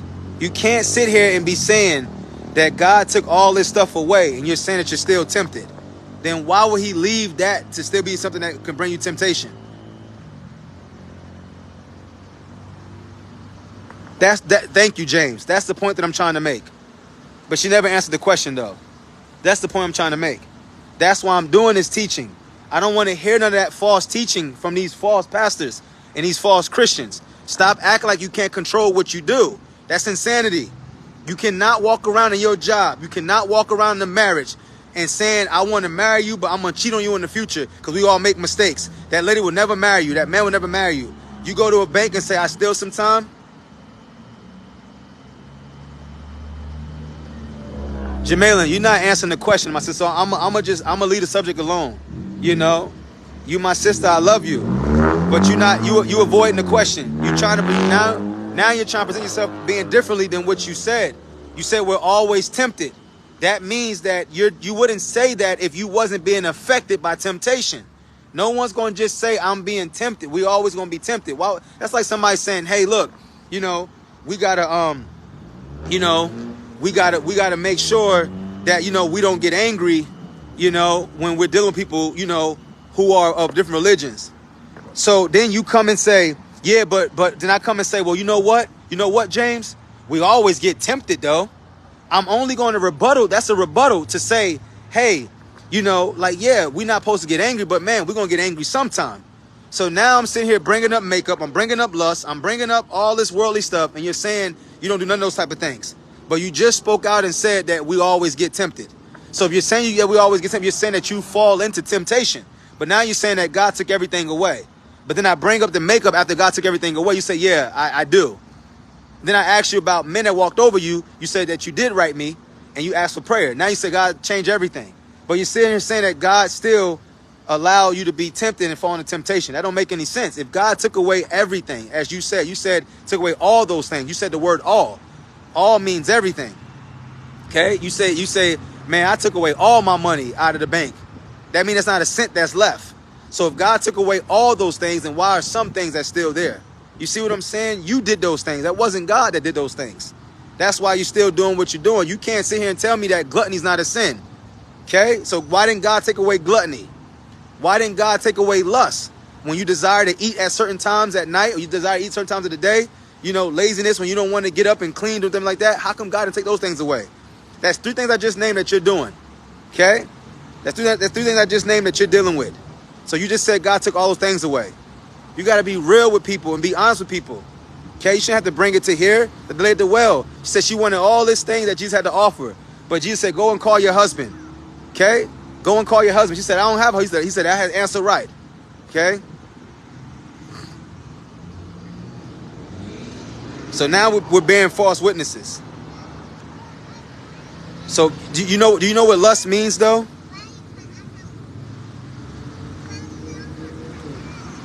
So Jamaica, gluttony is not a sin. Is gluttony a sin? Yes or no? Is gluttony a sin? Yes or no? And in order to have gluttony, you got to have lust, right? When lust is not just sexual lust. Okay? We're off talking about the one desire to man and all that. Lust, in order to have gluttony, you have to have lust. Okay? Because you got to desire the food. You got to crave the food. And you have to eat it at times that is not desirable to eat. Okay? So that means that when people fall into gluttony, it starts off with lust first. Right? Lust is telling them to eat now. The food going to taste good. Oh, it smells so good. And then you find yourself eating. Then gluttony comes in. So gluttony can't come in first before lust is there. See, see, you don't know the word of God. See? So you don't understand when the Bible talks about how lust, right? It comes in first. Then it goes to something different, right? When a man looks at a woman and lusts thereof, the Bible says he already committed adultery with her, right? In his heart. So the lust has to start first. The Bible says the lust of the eye, lust of the flesh, and the pride of life. So it's the lust that opens the door for gluttony. You can't have gluttony first without having a spirit of lust, because lust is what's making you desire that food. Lust is telling you that you should eat. Lust is making it to where you don't eat with balance. You don't eat with wisdom and intelligence. You just eat. So that's not bearing a false witness. That's lust. You can't be overweight and be eating and then say that's not gluttony. Okay? So that means it's not balanced when it comes to eat. That's gluttony. The Bible says that gluttony is a sin. And in order to have gluttony, you have to lust after the food. What else? If a person is constantly eating, right, that means they're desiring, which is lust. That's why Paul said, covet these certain gifts. That means desire it. Covet is the same thing as desire, right? So you have to lust after something, right, in order, right, to desire it. You have to lust after, you have to crave it. So when a person has gluttony, right, and they're overeating, lust had to come first in that person in order to allow gluttony to come in. Because how would gluttony come there? How would gluttony come inside of a person that's overweight unless lust was there first?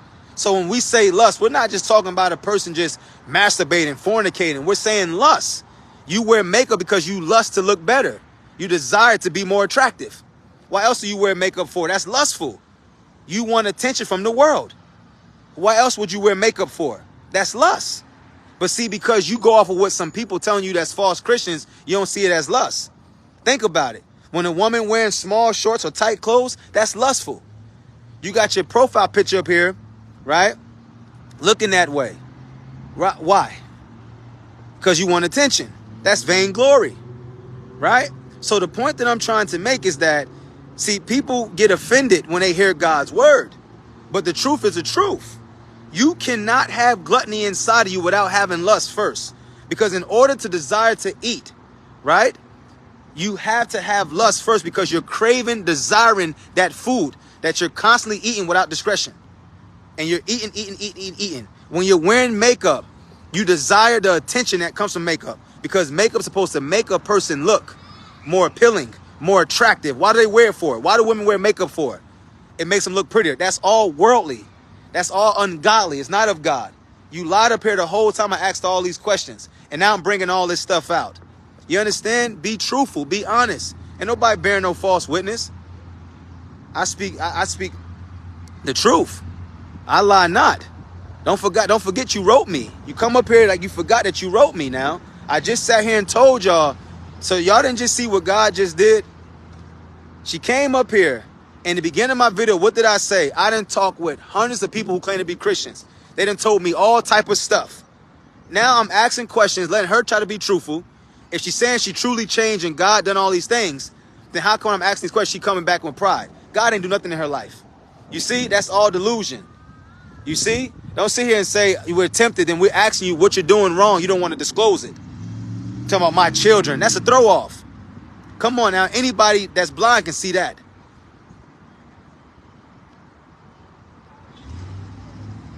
That's a throw off. That's a throw off. She said, we're always tempted. Then what are you doing that's wrong? She never said what she was doing that was sinful. She said, correcting my kids when they do wrong. Then I said, how? You look at the answers, it never makes any sense. They never can explain it, but they answer in pride. She didn't want to say what she do that's wrong because she looked at herself as being someone who's spiritual. I just said all of this. I just told y'all that they don't believe. We just proved her wrong, and she still want to argue and go back and forth.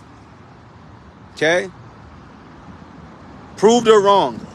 She said that we're always tempted. The Bible said that we're not.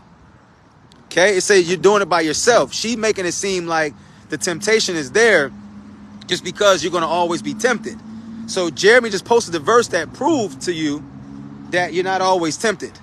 Okay? But you're tempted when you do it on yourself. Okay? Your own lustful desires and entice. That's the reality. So you see, even when you show the Bible verse, they still want to say, I'm bearing a false witness. But you're misinterpreting scripture by saying that we're always going to be tempted. No, we're not. How? I have no desire to go to no strip club. I have no desire to be around, women that's single. I have no desire to go hang out in the hood. I have no desire to drink and drive or be around people that smoking and drink. I have no desire. So what temptation is going to come? Such is common to man. I'm right now doing the video. It could be women that walk right by me. That could be temptation for another person. But that don't mean temptation for me. Okay, let's look at what James said. The power of the Holy Spirit will keep us from the hands of Satan. We will mess up. We shouldn't be doing the same stuff we bond in the world. Now, I can't agree with that because it's not biblical. See, when you look at the Bible, right? The Bible say that we won't mess up. The Bible even say walk circumspectly. See, it all depends how you see God. It all depends how you believe in God's word, the way you interpret that. If you look at it as like God is saying that we're going to make mistakes because we put that in our imagination, then that's how you're going to interpret it. But if the Bible says that we're not going to sin, then we're not going to sin. And if you do sin, you guys accept the reality that the Spirit is not with you. That's the problem. See, the problem is not that they can't read. The problem is that they can read, but to accept the fact that the Spirit said that you won't sin and you are sinning and you claim to have the Holy Spirit, that's a hard pill to swallow. You understand? That's why people try to rebuttal it and try to fight against it, because they can read very well, but they don't want to accept the fact that they don't have the Holy Spirit. That's why they are sinning, because they clearly say that you don't sin. So if they say, well, you know what, I'm sinning, but the Bible say Satan can't touch us, but I'm getting touched and affected and all this type of stuff. You see what I'm saying? That's the reality. So that's the point that I'm trying to make, brothers and sisters. Everything I just said to y'all was true. She was one of the people I wasn't even talking about her. She was one of the people who came in my past trying to get prayed for, going through all type of stuff with men, with a man, her health, demons. I mean, just everything. And she got offended back then, but still keep coming around, right? Got offended back then. Didn't want to see the truth, right? And everything I spoke was true, right? And you see, she left the video. You said my video froze, right? And saying that we're always going to be tempted, but never mentioned what she was doing that was wrong. She never said it. She said my children. She said, I tell them what I not correcting them. I'm like, how's that temptation? You see, it never makes sense. She didn't want to speak it because she's too prideful. She didn't want to be open and tell people what it was that she was doing that was wrong. Then she said God took it all away, but she's still dealing with the gluttony, the lust, right? The worldliness. Says she don't watch TV. Y'all believe people? Y'all believe them when they tell y'all this stuff? People lie. Y'all believe she don't watch TV? Y'all believe that? Y'all believe she don't watch YouTube, stuff like that? Come on, brothers and sisters. Y'all believe anything anybody tells you. Ain't nobody that worldly, don't know God's word, and going to refrain from doing all the stuff that's worldly. How? What's making them to do it? What's making them to be so disciplined and have so much self-control when they can't even recite Bible? She said they were always going to be tempted. That's not biblical. Okay? So how are they so righteous, right? So holy, they don't even believe in the Bible. How are they so disciplined without even knowing scripture? How they don't have no desire to watch TV or look at YouTube, all type of stuff. She wasn't even wearing makeup back then when she was talking to me. She just started doing that stuff. That picture and all that stuff is new. She wasn't looking like that before. Go on her page and look for yourself. That's new. So where'd she get it from? See, y'all don't want to play games. This is dangerous. This is dangerous. Her new profile picture is a new picture. That wasn't there before. Go look at her page. All this makeup and stuff you're seeing now, that's new. This is all new stuff that she's doing now. She wasn't doing that before when I knew her. I'm talking about like 3-4 years ago. She wasn't doing that. She didn't have no makeup on her profile picture. She wasn't posting pictures with makeup and looking all this type of way. She wasn't doing that. So how now is all this stuff happening? God took everything away, but you done became more worldly than you were when I first met you. Make it make sense. Delusion. You're always going to be tempted. That's right. And wear makeup, to overeat, to lust, sit here and say that all this stuff and not be honest. Everything I spoke, God proved it on this video. She came out of nowhere. You see what I'm saying? Y'all just watched the whole thing be broken down and she got out of here because she lied. I don't watch TV. God took all things away from me. You just said that you're tempted. You just said we all going to be tempted. That means that you're saying that you're going to sin. You're going to make mistakes. That's what she said. That's what that meant. And then she started saying, no, it's personally. Like, well, that doesn't make any sense. Okay? Nothing she said made sense because she didn't want to be honest and want to be truthful. And then she was wrong and she didn't want to accept that wrong, that she didn't know God's word. Think about it. You got to think, when you really believe in something and somebody proved you to be wrong, how would you feel? Walk in their shoes. Have compassion. Okay? Have compassion, brothers and sisters, and ask yourself, if you really believe in something and you really was brainwashed and deceived, right? And it's proven wrong, what would your reaction be most of the time? Right? I'm just saying, if this wasn't you that's trying to, really, live for God and come to serve God, what would your reaction have been when you believe something and you got proven wrong? Okay? And someone asking you all this stuff. I done spoke people over my past that, as I have witnessed to them, and it's like pulling teeth to get them to tell the truth about themselves. It's like pulling teeth, right? It's a hard job. They'd be like, no, brother. I said, so yeah, so you don't masturbate? Well, I didn't do nothing today. I'm like, but have you masturbated in the last week or so? Well, I'm saying, like, I'm God working on me. Answer the question. I'm telling, they all do the same thing. They'll tell you what they feel is something that's not as bad. Like Jesus Christ said, they'll swallow a whole camel straight in the net, right? She's saying her children, but what is it that you're tempted for? You got makeup on. You're overweight. You're lustful. Like, these are all stuff that you have told me. Don't sit here and tell me about, God took it all away. He didn't take nothing away. You're saying the same thing you were saying back then. You're going through the same thing you was going through back then. You ain't even have makeup on in your profile picture like you got on now. Come on now. This is new stuff. You went more worldlier. Somehow we're always tempted. Then I said, is sin pleasurable? She said, it's not pleasurable. I feel guilty. Come on, brothers and sisters. But she was agreeing with me the whole time until it became personalized to her. I tell y'all, every time, everybody will come watch these videos. They'll be in so much agreement until they got to face it to themselves. Every time. She's like, that's right. Yeah, I'm listening. Yup, I didn't say something on my toes. But when it started getting personal, see, that's why, why they get out of here? They're not true Christians. Because, see, a true Christian tells us to rebuke one another. They're not used to that. Because in false Christianity, you don't get rebukes. Right? You get rebuked for not paying your tithes and offering. You might get rebuked for not coming to church, something like that. But they're not rebuking you for sin in false churches. So when I rebuke them, as the Bible tell me, the Bible is foreign to them. They're taught a deceitful version about the Bible. The Bible is foreign. So when I tell them certain things about the Bible, I say certain things the Bible say to do, it's weird and strange to them. Right? So everything I just said, I proved it. These people I have spent weeks and years and months with, talking over the phone. They have told me many things about themselves. I got messages still from her that I could screenshot, and there's no point to do that though. Everything I said that she's doing, she does. She try to lie and say bearing a false witness is a sin too. Come on, sis, don't make me have to post those messages from Facebook. Come on now, we don't gotta take it there. We don't gotta take it there. You saying I'm being a false witness? Come on now. Also that you're going through. Like, let's get out of here. Okay? These people lie. They tell lies. Okay, so anyway, let's move on. So if anybody is claiming to be a Christian today and living in sin, they're a hypocrite. Okay? You're not making no mistakes because you're in control. That guy riding that motorcycle right now, ask him, is he ever, when he rides, does he always just fall off riding his bike? Just ask him. Okay? On the interstate going 67, he just fall off. Like, you can't afford to make mistakes. You understand? In this world. Sometimes the mistakes ain't going to be forgivable. You can't do it. You can't sit there and be like, oh, I touched my daughter. I touched my child.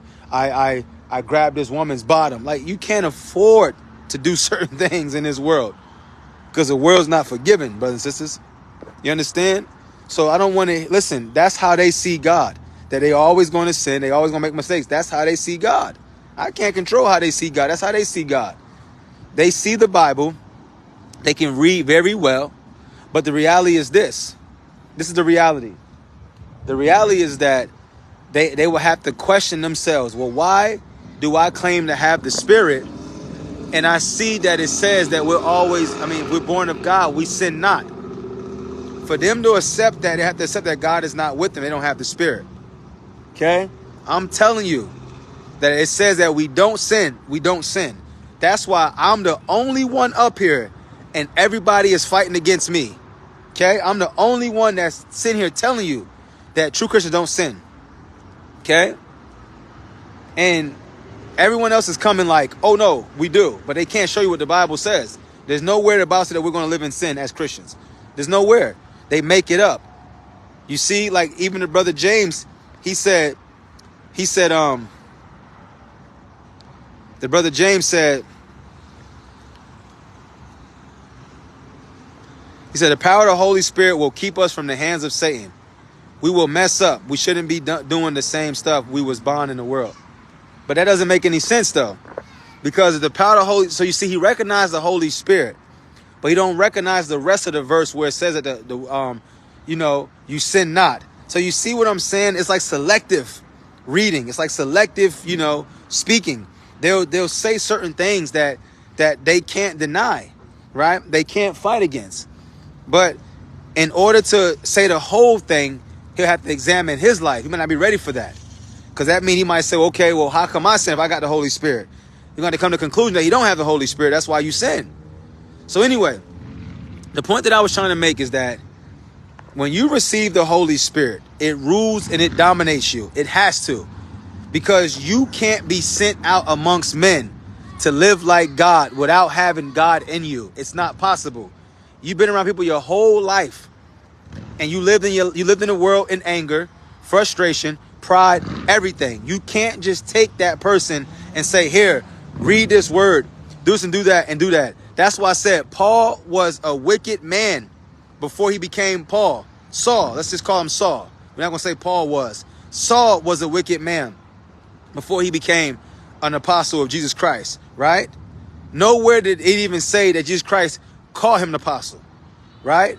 I'm talking about on the road to make us, it never said you're going to be an apostle for Jesus Christ, right? So the Lord told him personally himself that he was an apostle. That's right. Okay?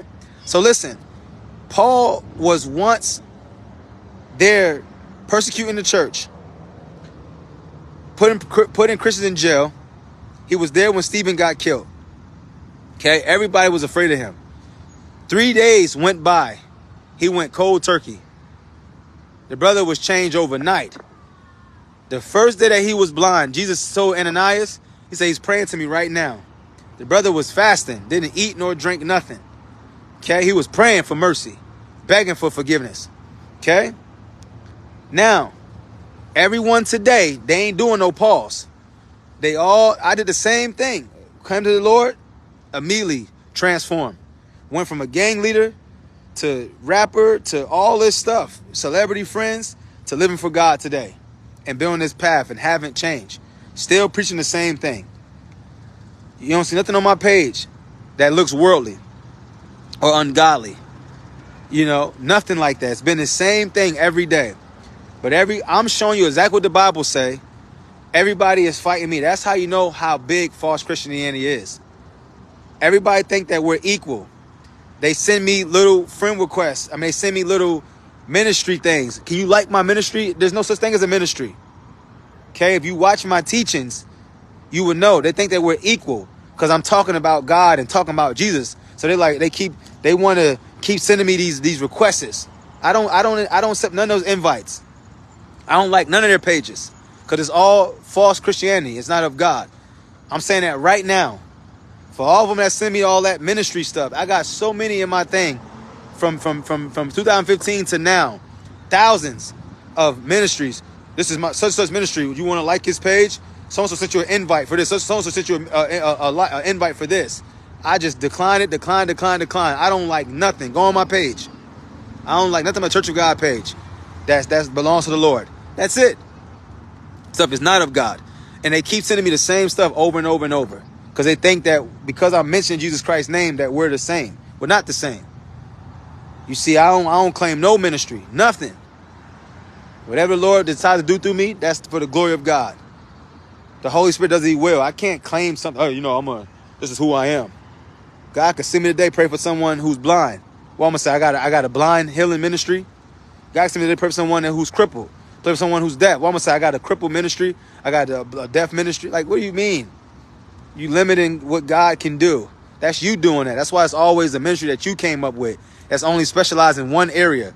But God works in multiple areas. You see people that was men of God, they were used to preach, to teach, to evangelize, to heal, cast out demons, raise the dead, prophesy, speak in tongues, everything. They wasn't just, come on, you got to think about God's spirit. God does so much in the world.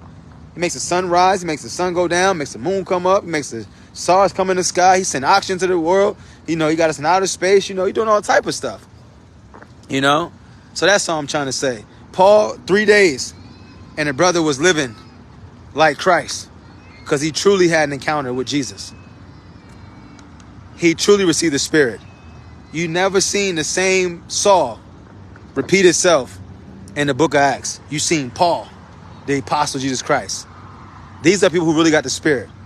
These folks, they can sit here and try to twist up Romans 7. They can try to say Paul had a demon and say whatever they want to say. They insane and they crazy. Okay? But one thing for certain, right, is that Saul that was persecuting the church, Saul that was impatient, Saul that was mean, that was angry, that was violent, that was vicious.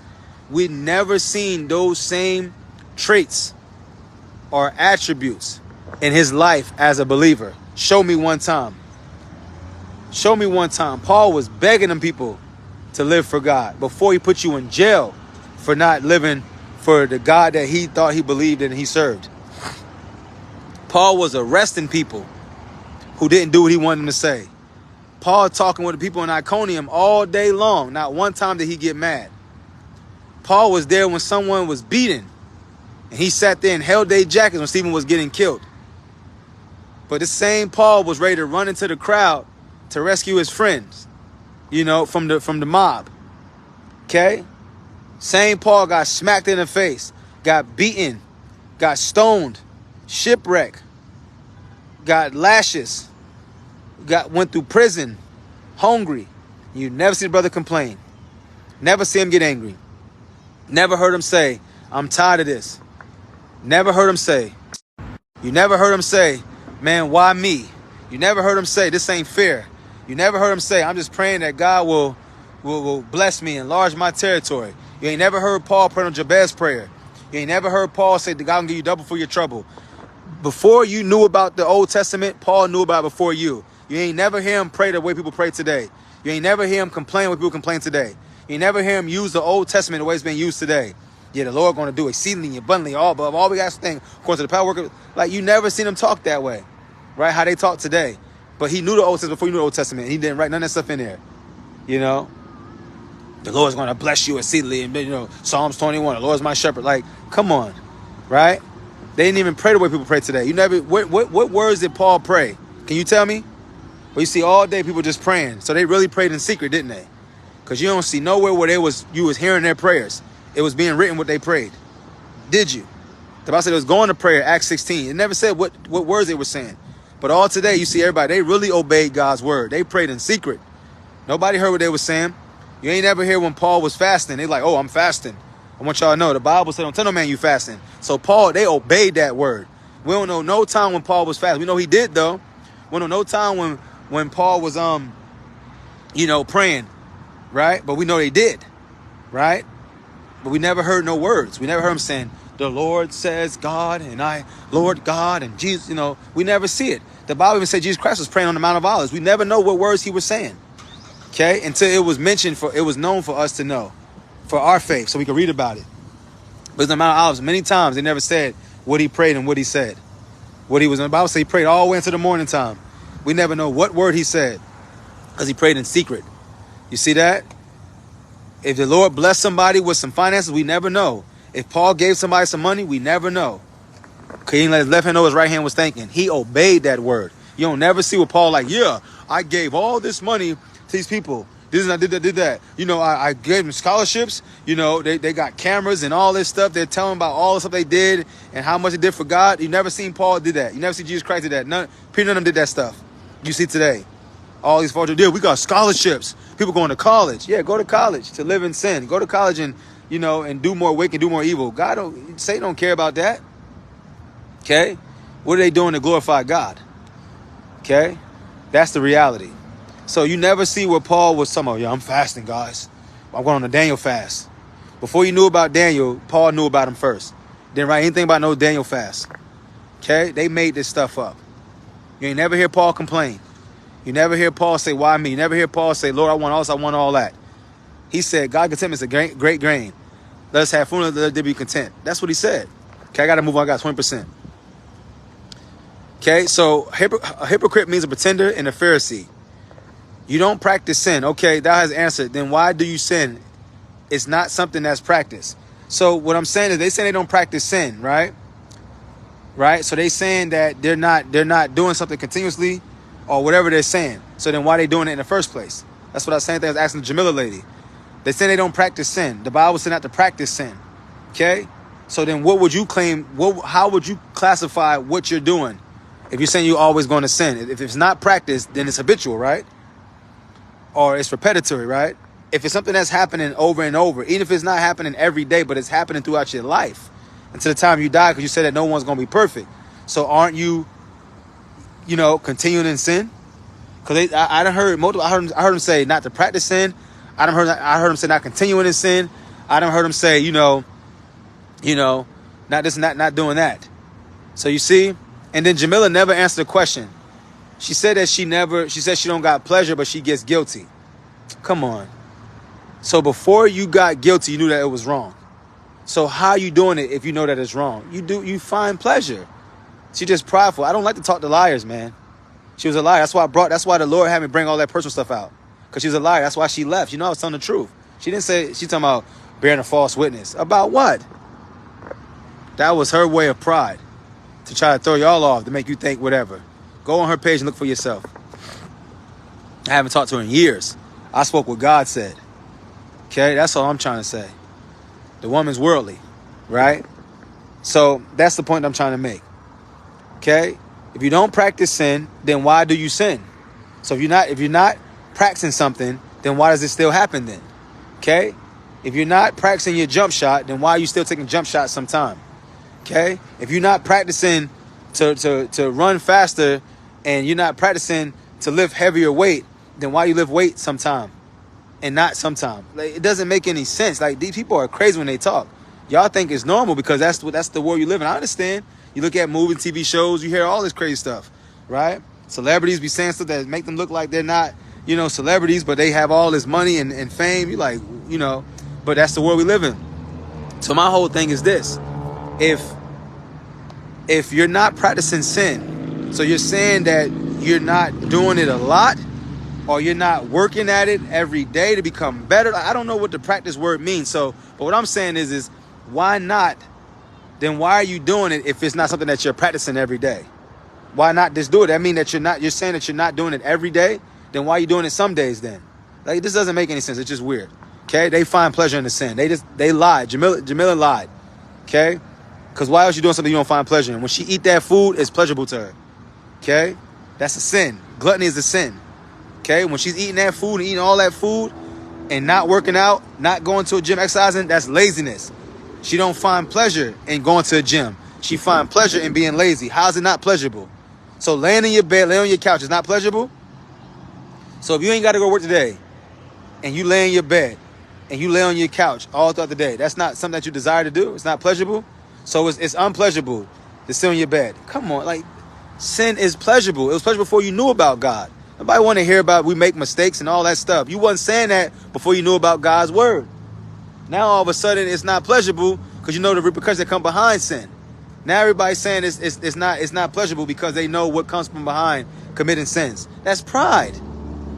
If you never knew about God's word, sin would still be pleasurable out your mouth as it was before you knew about God's word. Now all of a sudden it's not pleasurable, but you feel guilty. Same thing a man told me years ago. He was like, yeah, I masturbate and I hate it every time I do it. Come on, brother. You acting like a pervert. You acting like a pedophilia. You're sitting here saying that you're pulling your penis out, getting lotion, Vaseline, pornography, whatever it is. You're focusing on women or men, whatever it is that arouse you, or watching the porno, and you're stroking your penis up and down, focusing, staying focused, thinking about it. That's not pleasurable? So none of y'all masturbated before.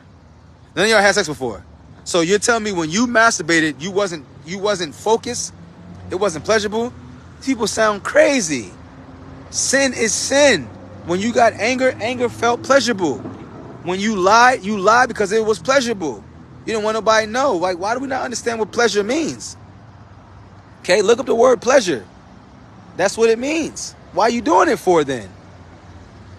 You saying tell nobody, oh, I can't control myself. Okay.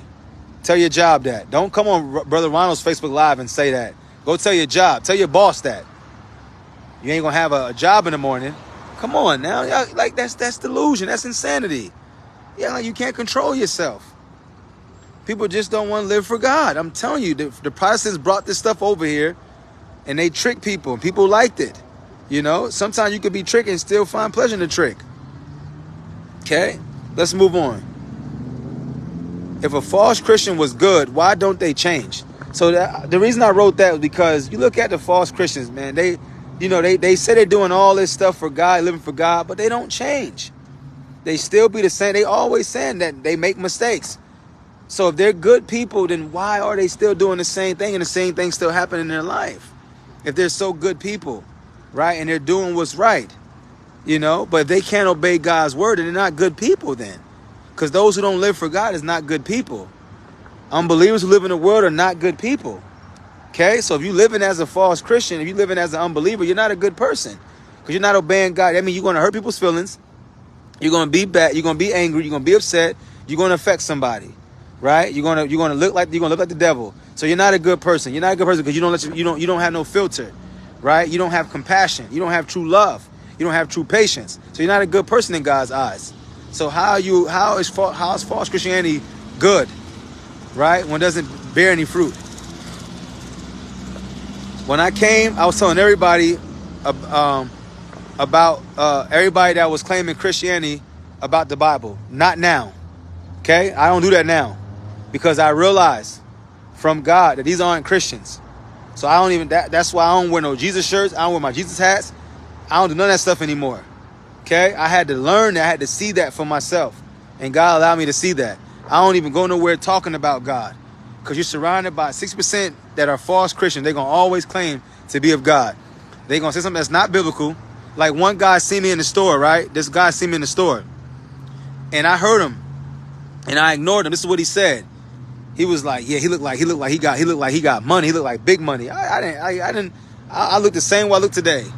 Regular shirt, just hat, you know, to the back, some shorts on and some sneakers. I don't wear no jewelry.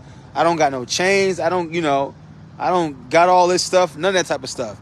So he's talking to himself. He was on the phone. He was like, yeah, this guy right here look like a big time, like big time, you know. So I heard him say that. So I already knew it was foolishness. So he like gets closer and he was like, yeah, man, what you do? You know, you box, you know, you play sports or something like that. I was like, nah. I said, no. He was like, oh, you look like you do something, man. I was like, you know, I'm a minister of God.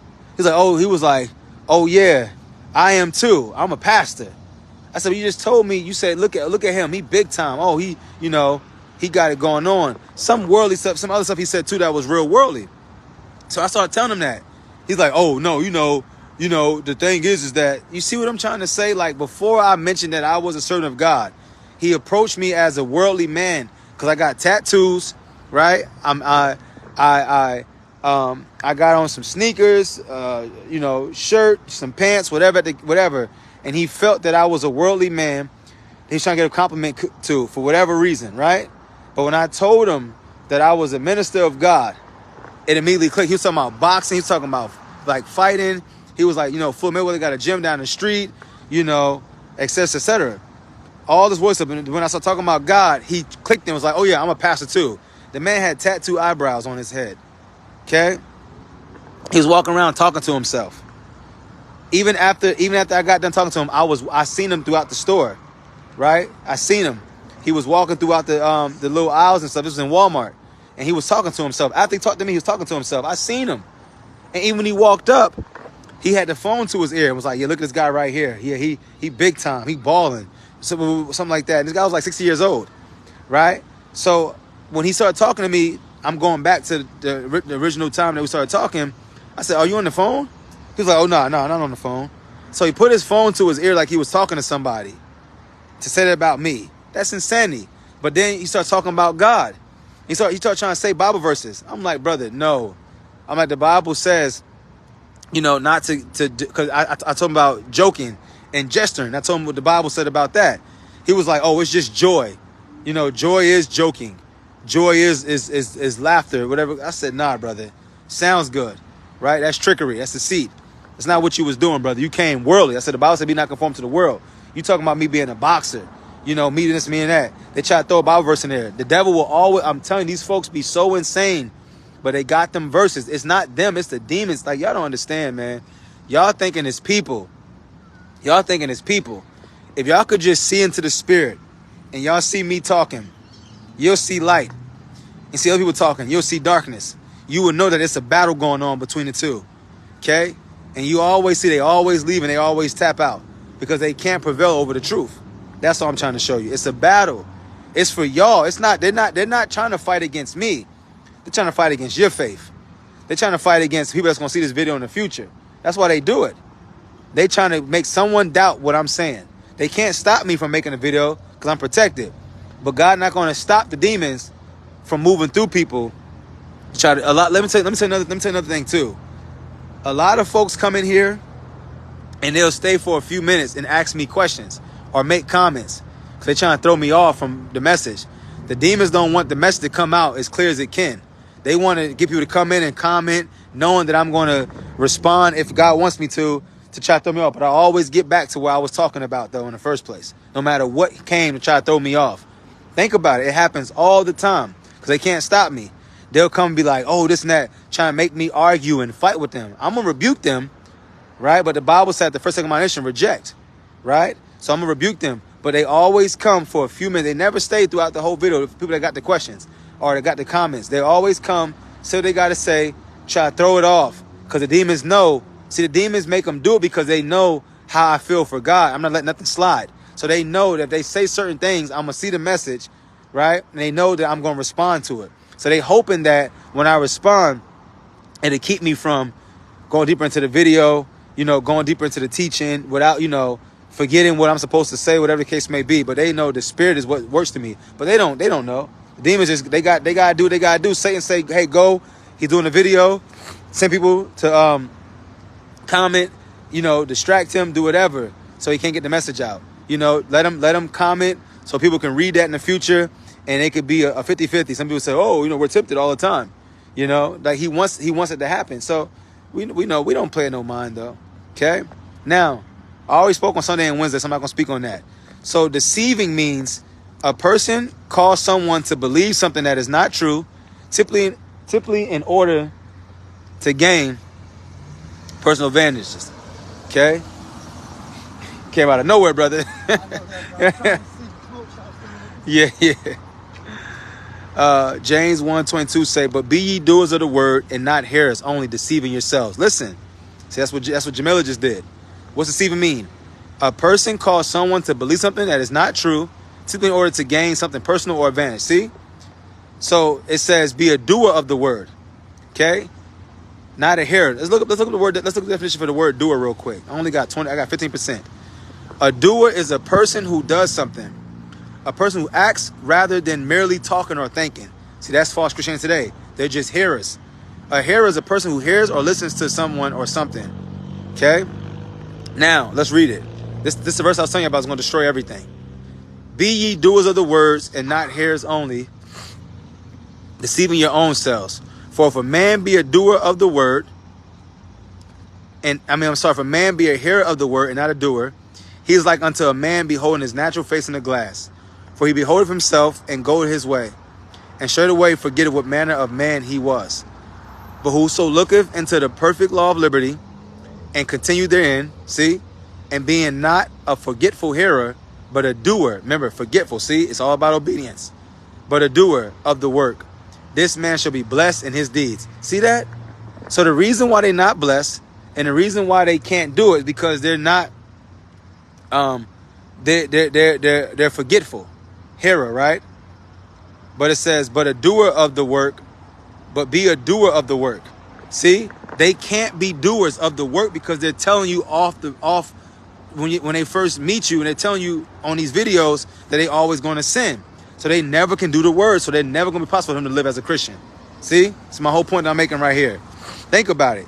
If they come out and say that we're always going to sin, you can't do the word. Listen to me. If you break the law today, yes, baby, If you break the law, that's Nehemiah. If you break the law today and you break the law again next week, aren't you still a person who broke the law? If you commit a crime that's punishable by the courts, don't that make you a criminal? Okay, whether you do it every day, but if you've been doing it, oh, I like your hat, boo. But if you've been doing it,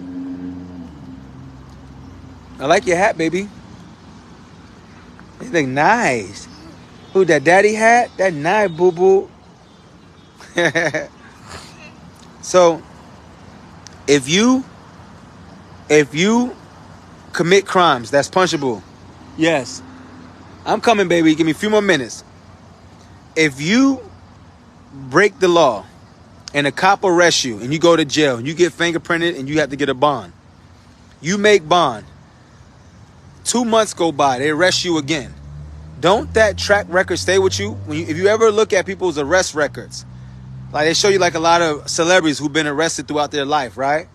You'll see them being arrested. You'll see different pictures of them. It's a track record. So that means they have them in a system as a criminal. Okay? The Bible say they got to answer for all the things that we done on this earth, whether it be good or bad, right? So you're sitting here saying that we always going to sin. The Bible says you're going to answer. My mother didn't know this. My mother didn't know that you got to answer for everything you done, whether it be good or bad. She didn't know that. She thought that you get thrown to see if forgetfulness or whatever, the case may be. I said, no, you got to answer for everything. She was like, oh, because they've been taught like, oh, once you come, like everything is just good. Nah, you got to answer. You right? Because you know better. Because the Bible even said the Gentiles are going to be judged, as well. Those who know the law and those who don't know the law. Okay? By their conscience. Because they still know right from wrong. And they agree with wrong. So what I'm saying to you is that people don't understand that you're going to be judged for whatever you have done. So when they're walking around saying that they're always going to sin, they can't be a doer then. Because if you're saying that you sin 4 times out of the week, and you're saying that sometime you don't sin and sometime you do sin, that means you're still in control. But we already talked about that in multiple videos. So we're not going to get back on that. That's already proven fact that they control what they do, and they do it because they find pleasure, no matter what they say. Okay? Now, if you sin today and sin, today is Friday, and you sin on Sunday, and you sin on Wednesday, and you sin again next Friday, aren't you a sinner? What makes you not a sinner? And you are not obeying God's word. Because you can't say that you obey God's word. You got to say that you're lukewarm. Okay? Because you can't say I obey when you don't obey. Because those days that you didn't obey, you don't obey God's word. So there's nowhere in the Bible where you can obey God sometime and not obey him. So the reality is that you might not be committing certain sins every day, but if you're sinning, period, you're still a sinner. So that means that you're committing more sins than what you think. Just like Jamila got out of there when I brought up about lust and gluttony and everything else. You couldn't fight that. You see? So when these folks say that they're not practicing sinning, in their mind, they got what they feel is sins. They don't know the Bible. So they're going off of what was taught to them and what they came up with in their imagination. So for instance, a person could be having evil thoughts in their mind every day against people, or they could be at a job, but they feel because they're not yelling at their coworker, they're not sinning sometime, but sometimes they do get in arguments. So they'll say, I'm not practicing sin, 'cause I'm not arguing with them every day. That doesn't matter. You see? That's just you saying that I'm not arguing with them every day. So they'll say, yeah. So what I'm trying to tell you is they built the system to where they know, listen, they got control of what they do. They control when they sin and they control when they don't sin. That's why they say they don't practice sinning. Because it's some days they don't do it and some days they do it. Okay? So the point I'm trying to make is this. The reason why they say that they're working on themselves, because some days they don't do what they have labeled as their struggles. Okay? Like for instance, just say a person watch pornography, right? They'll say, I'm struggling with watching porn. You're not struggling. You're finding pleasure in it. But anyway, they'll say that. So they didn't watch porn for a week, but they watch it the following week. So they'll say, I don't practice sin, because they're saying that they're not doing something every day. They might not be doing that sin every day, but if you're sinning, if you're sinning once a week or once a month or whatever, you're still committing other sins throughout that day. Okay? All you gotta do is sit them down and ask them. They might didn't masturbate, but they was lustful for this, for that, for attention. You know, looking at stuff on the internet, Googling stuff, right? Thinking stuff, okay? Having lustful thoughts that is coming in their mind. It's a lot of ways you can commit sin without having the internet. It's a lot of ways you can commit sin without having your phone in your hand. It's a lot of ways you can commit sin without having somebody around you. You don't have to have a man or woman around you to be lustful. It starts in your mind, okay? You don't have to be desiring sex to still be desiring people giving you praises and pats on your back, or, you know, you shopping all the time, or you watching movies or TV shows. It's a lot of way people channel, you know, their way of dealing with whatever it is that they don't want to do, because they in control. Remember, the sister Tyrion said she went like so many years without fornication and without dating. So how do people say that they still live in sin when she went that long without fornicating? You see? Because she set the goal for herself. That's all. So this verse right here destroys everything. It sat there and said, not to be forgetful, right? It says, for if any be a hearer of the word and not a doer, he is like unto a man beholding his natural face. Then it says, but whoso looketh into the perfect law, then it says, but be ye doers of the word and not hearers only, deceiving your own selves.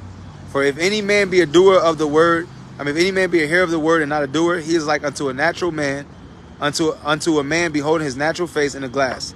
For he beholdeth himself and goeth his way, and straightway forgetteth what manner of man he was. Forgetting, right? Nothing about you're gonna sin. But whoso looketh into the perfect law of liberty and continue, see that? And continue therein, he being not a forgetful hearer. You see that?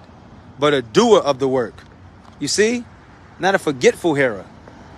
You see, it's all about you being in obedience and having full compliance.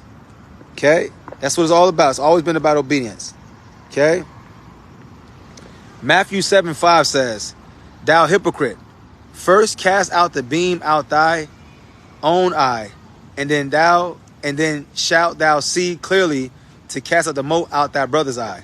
You see, no person can be a Christian in the way of sin, because you can't tell nobody you're going to die and go to hell, you sinners. You are too, because you're sinning as well. We're telling you, you street preachers telling them that they're going to die and go to hell. We telling you that you're going to die and go to hell, because y'all both the same. You just hiding behind a false religion. You're a sinner. No sinner can go into heaven. The Bible say no one, all righteousness is sin, right? You cannot go into heaven if you live in sin. It don't matter what they want to teach you.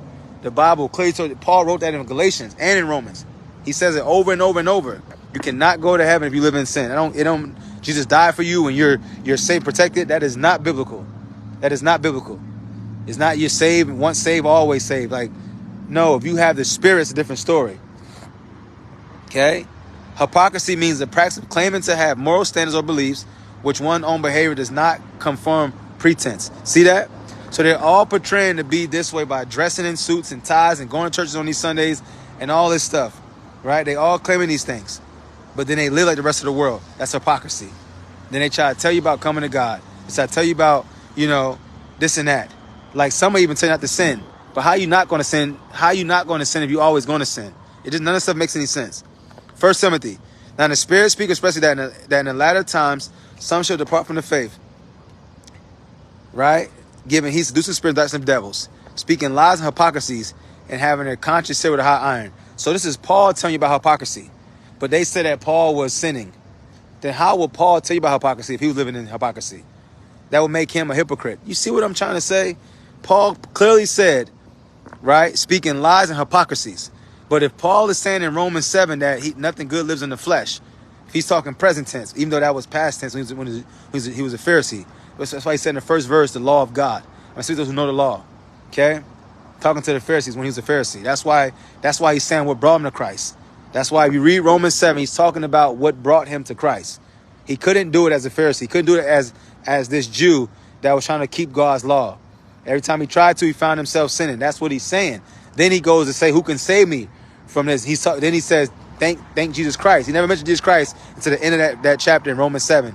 Then Romans 8, what's he say? Romans 8, what does he say?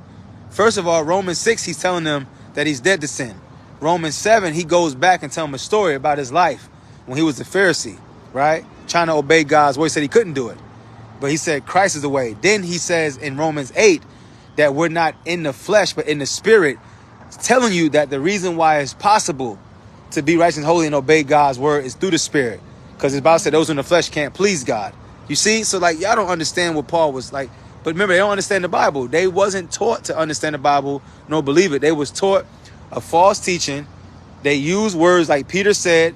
They're going to twist up Paul's word because they unlearned and unstable, right? And it's hard to understand because they don't have the spirit, right? And I got to come in and clean it up, okay? So that's the reality, brothers and sisters, right? People control what they do when it comes to sin. It's all control. Ain't nobody making you sin. It's all pleasurable. Before you knew about God's word, masturbation felt good. Before you knew about sex, before you knew about God's word, sex felt good. So now don't try to change it now because you find the same pleasure. Okay? The Bible said Judas was a thief from the beginning. So he felt good when he stole. He felt good when he stole when he was with Jesus. It's the same thing. It's nothing different. Okay? It's a choice. Either you obey God or you don't. Either you want to live righteous, holy, or you don't. There's no in between. Jesus specifically said that. He said that in the book of Revelations. You can't be lukewarm. Either hot or you cold. Love you all. God bless.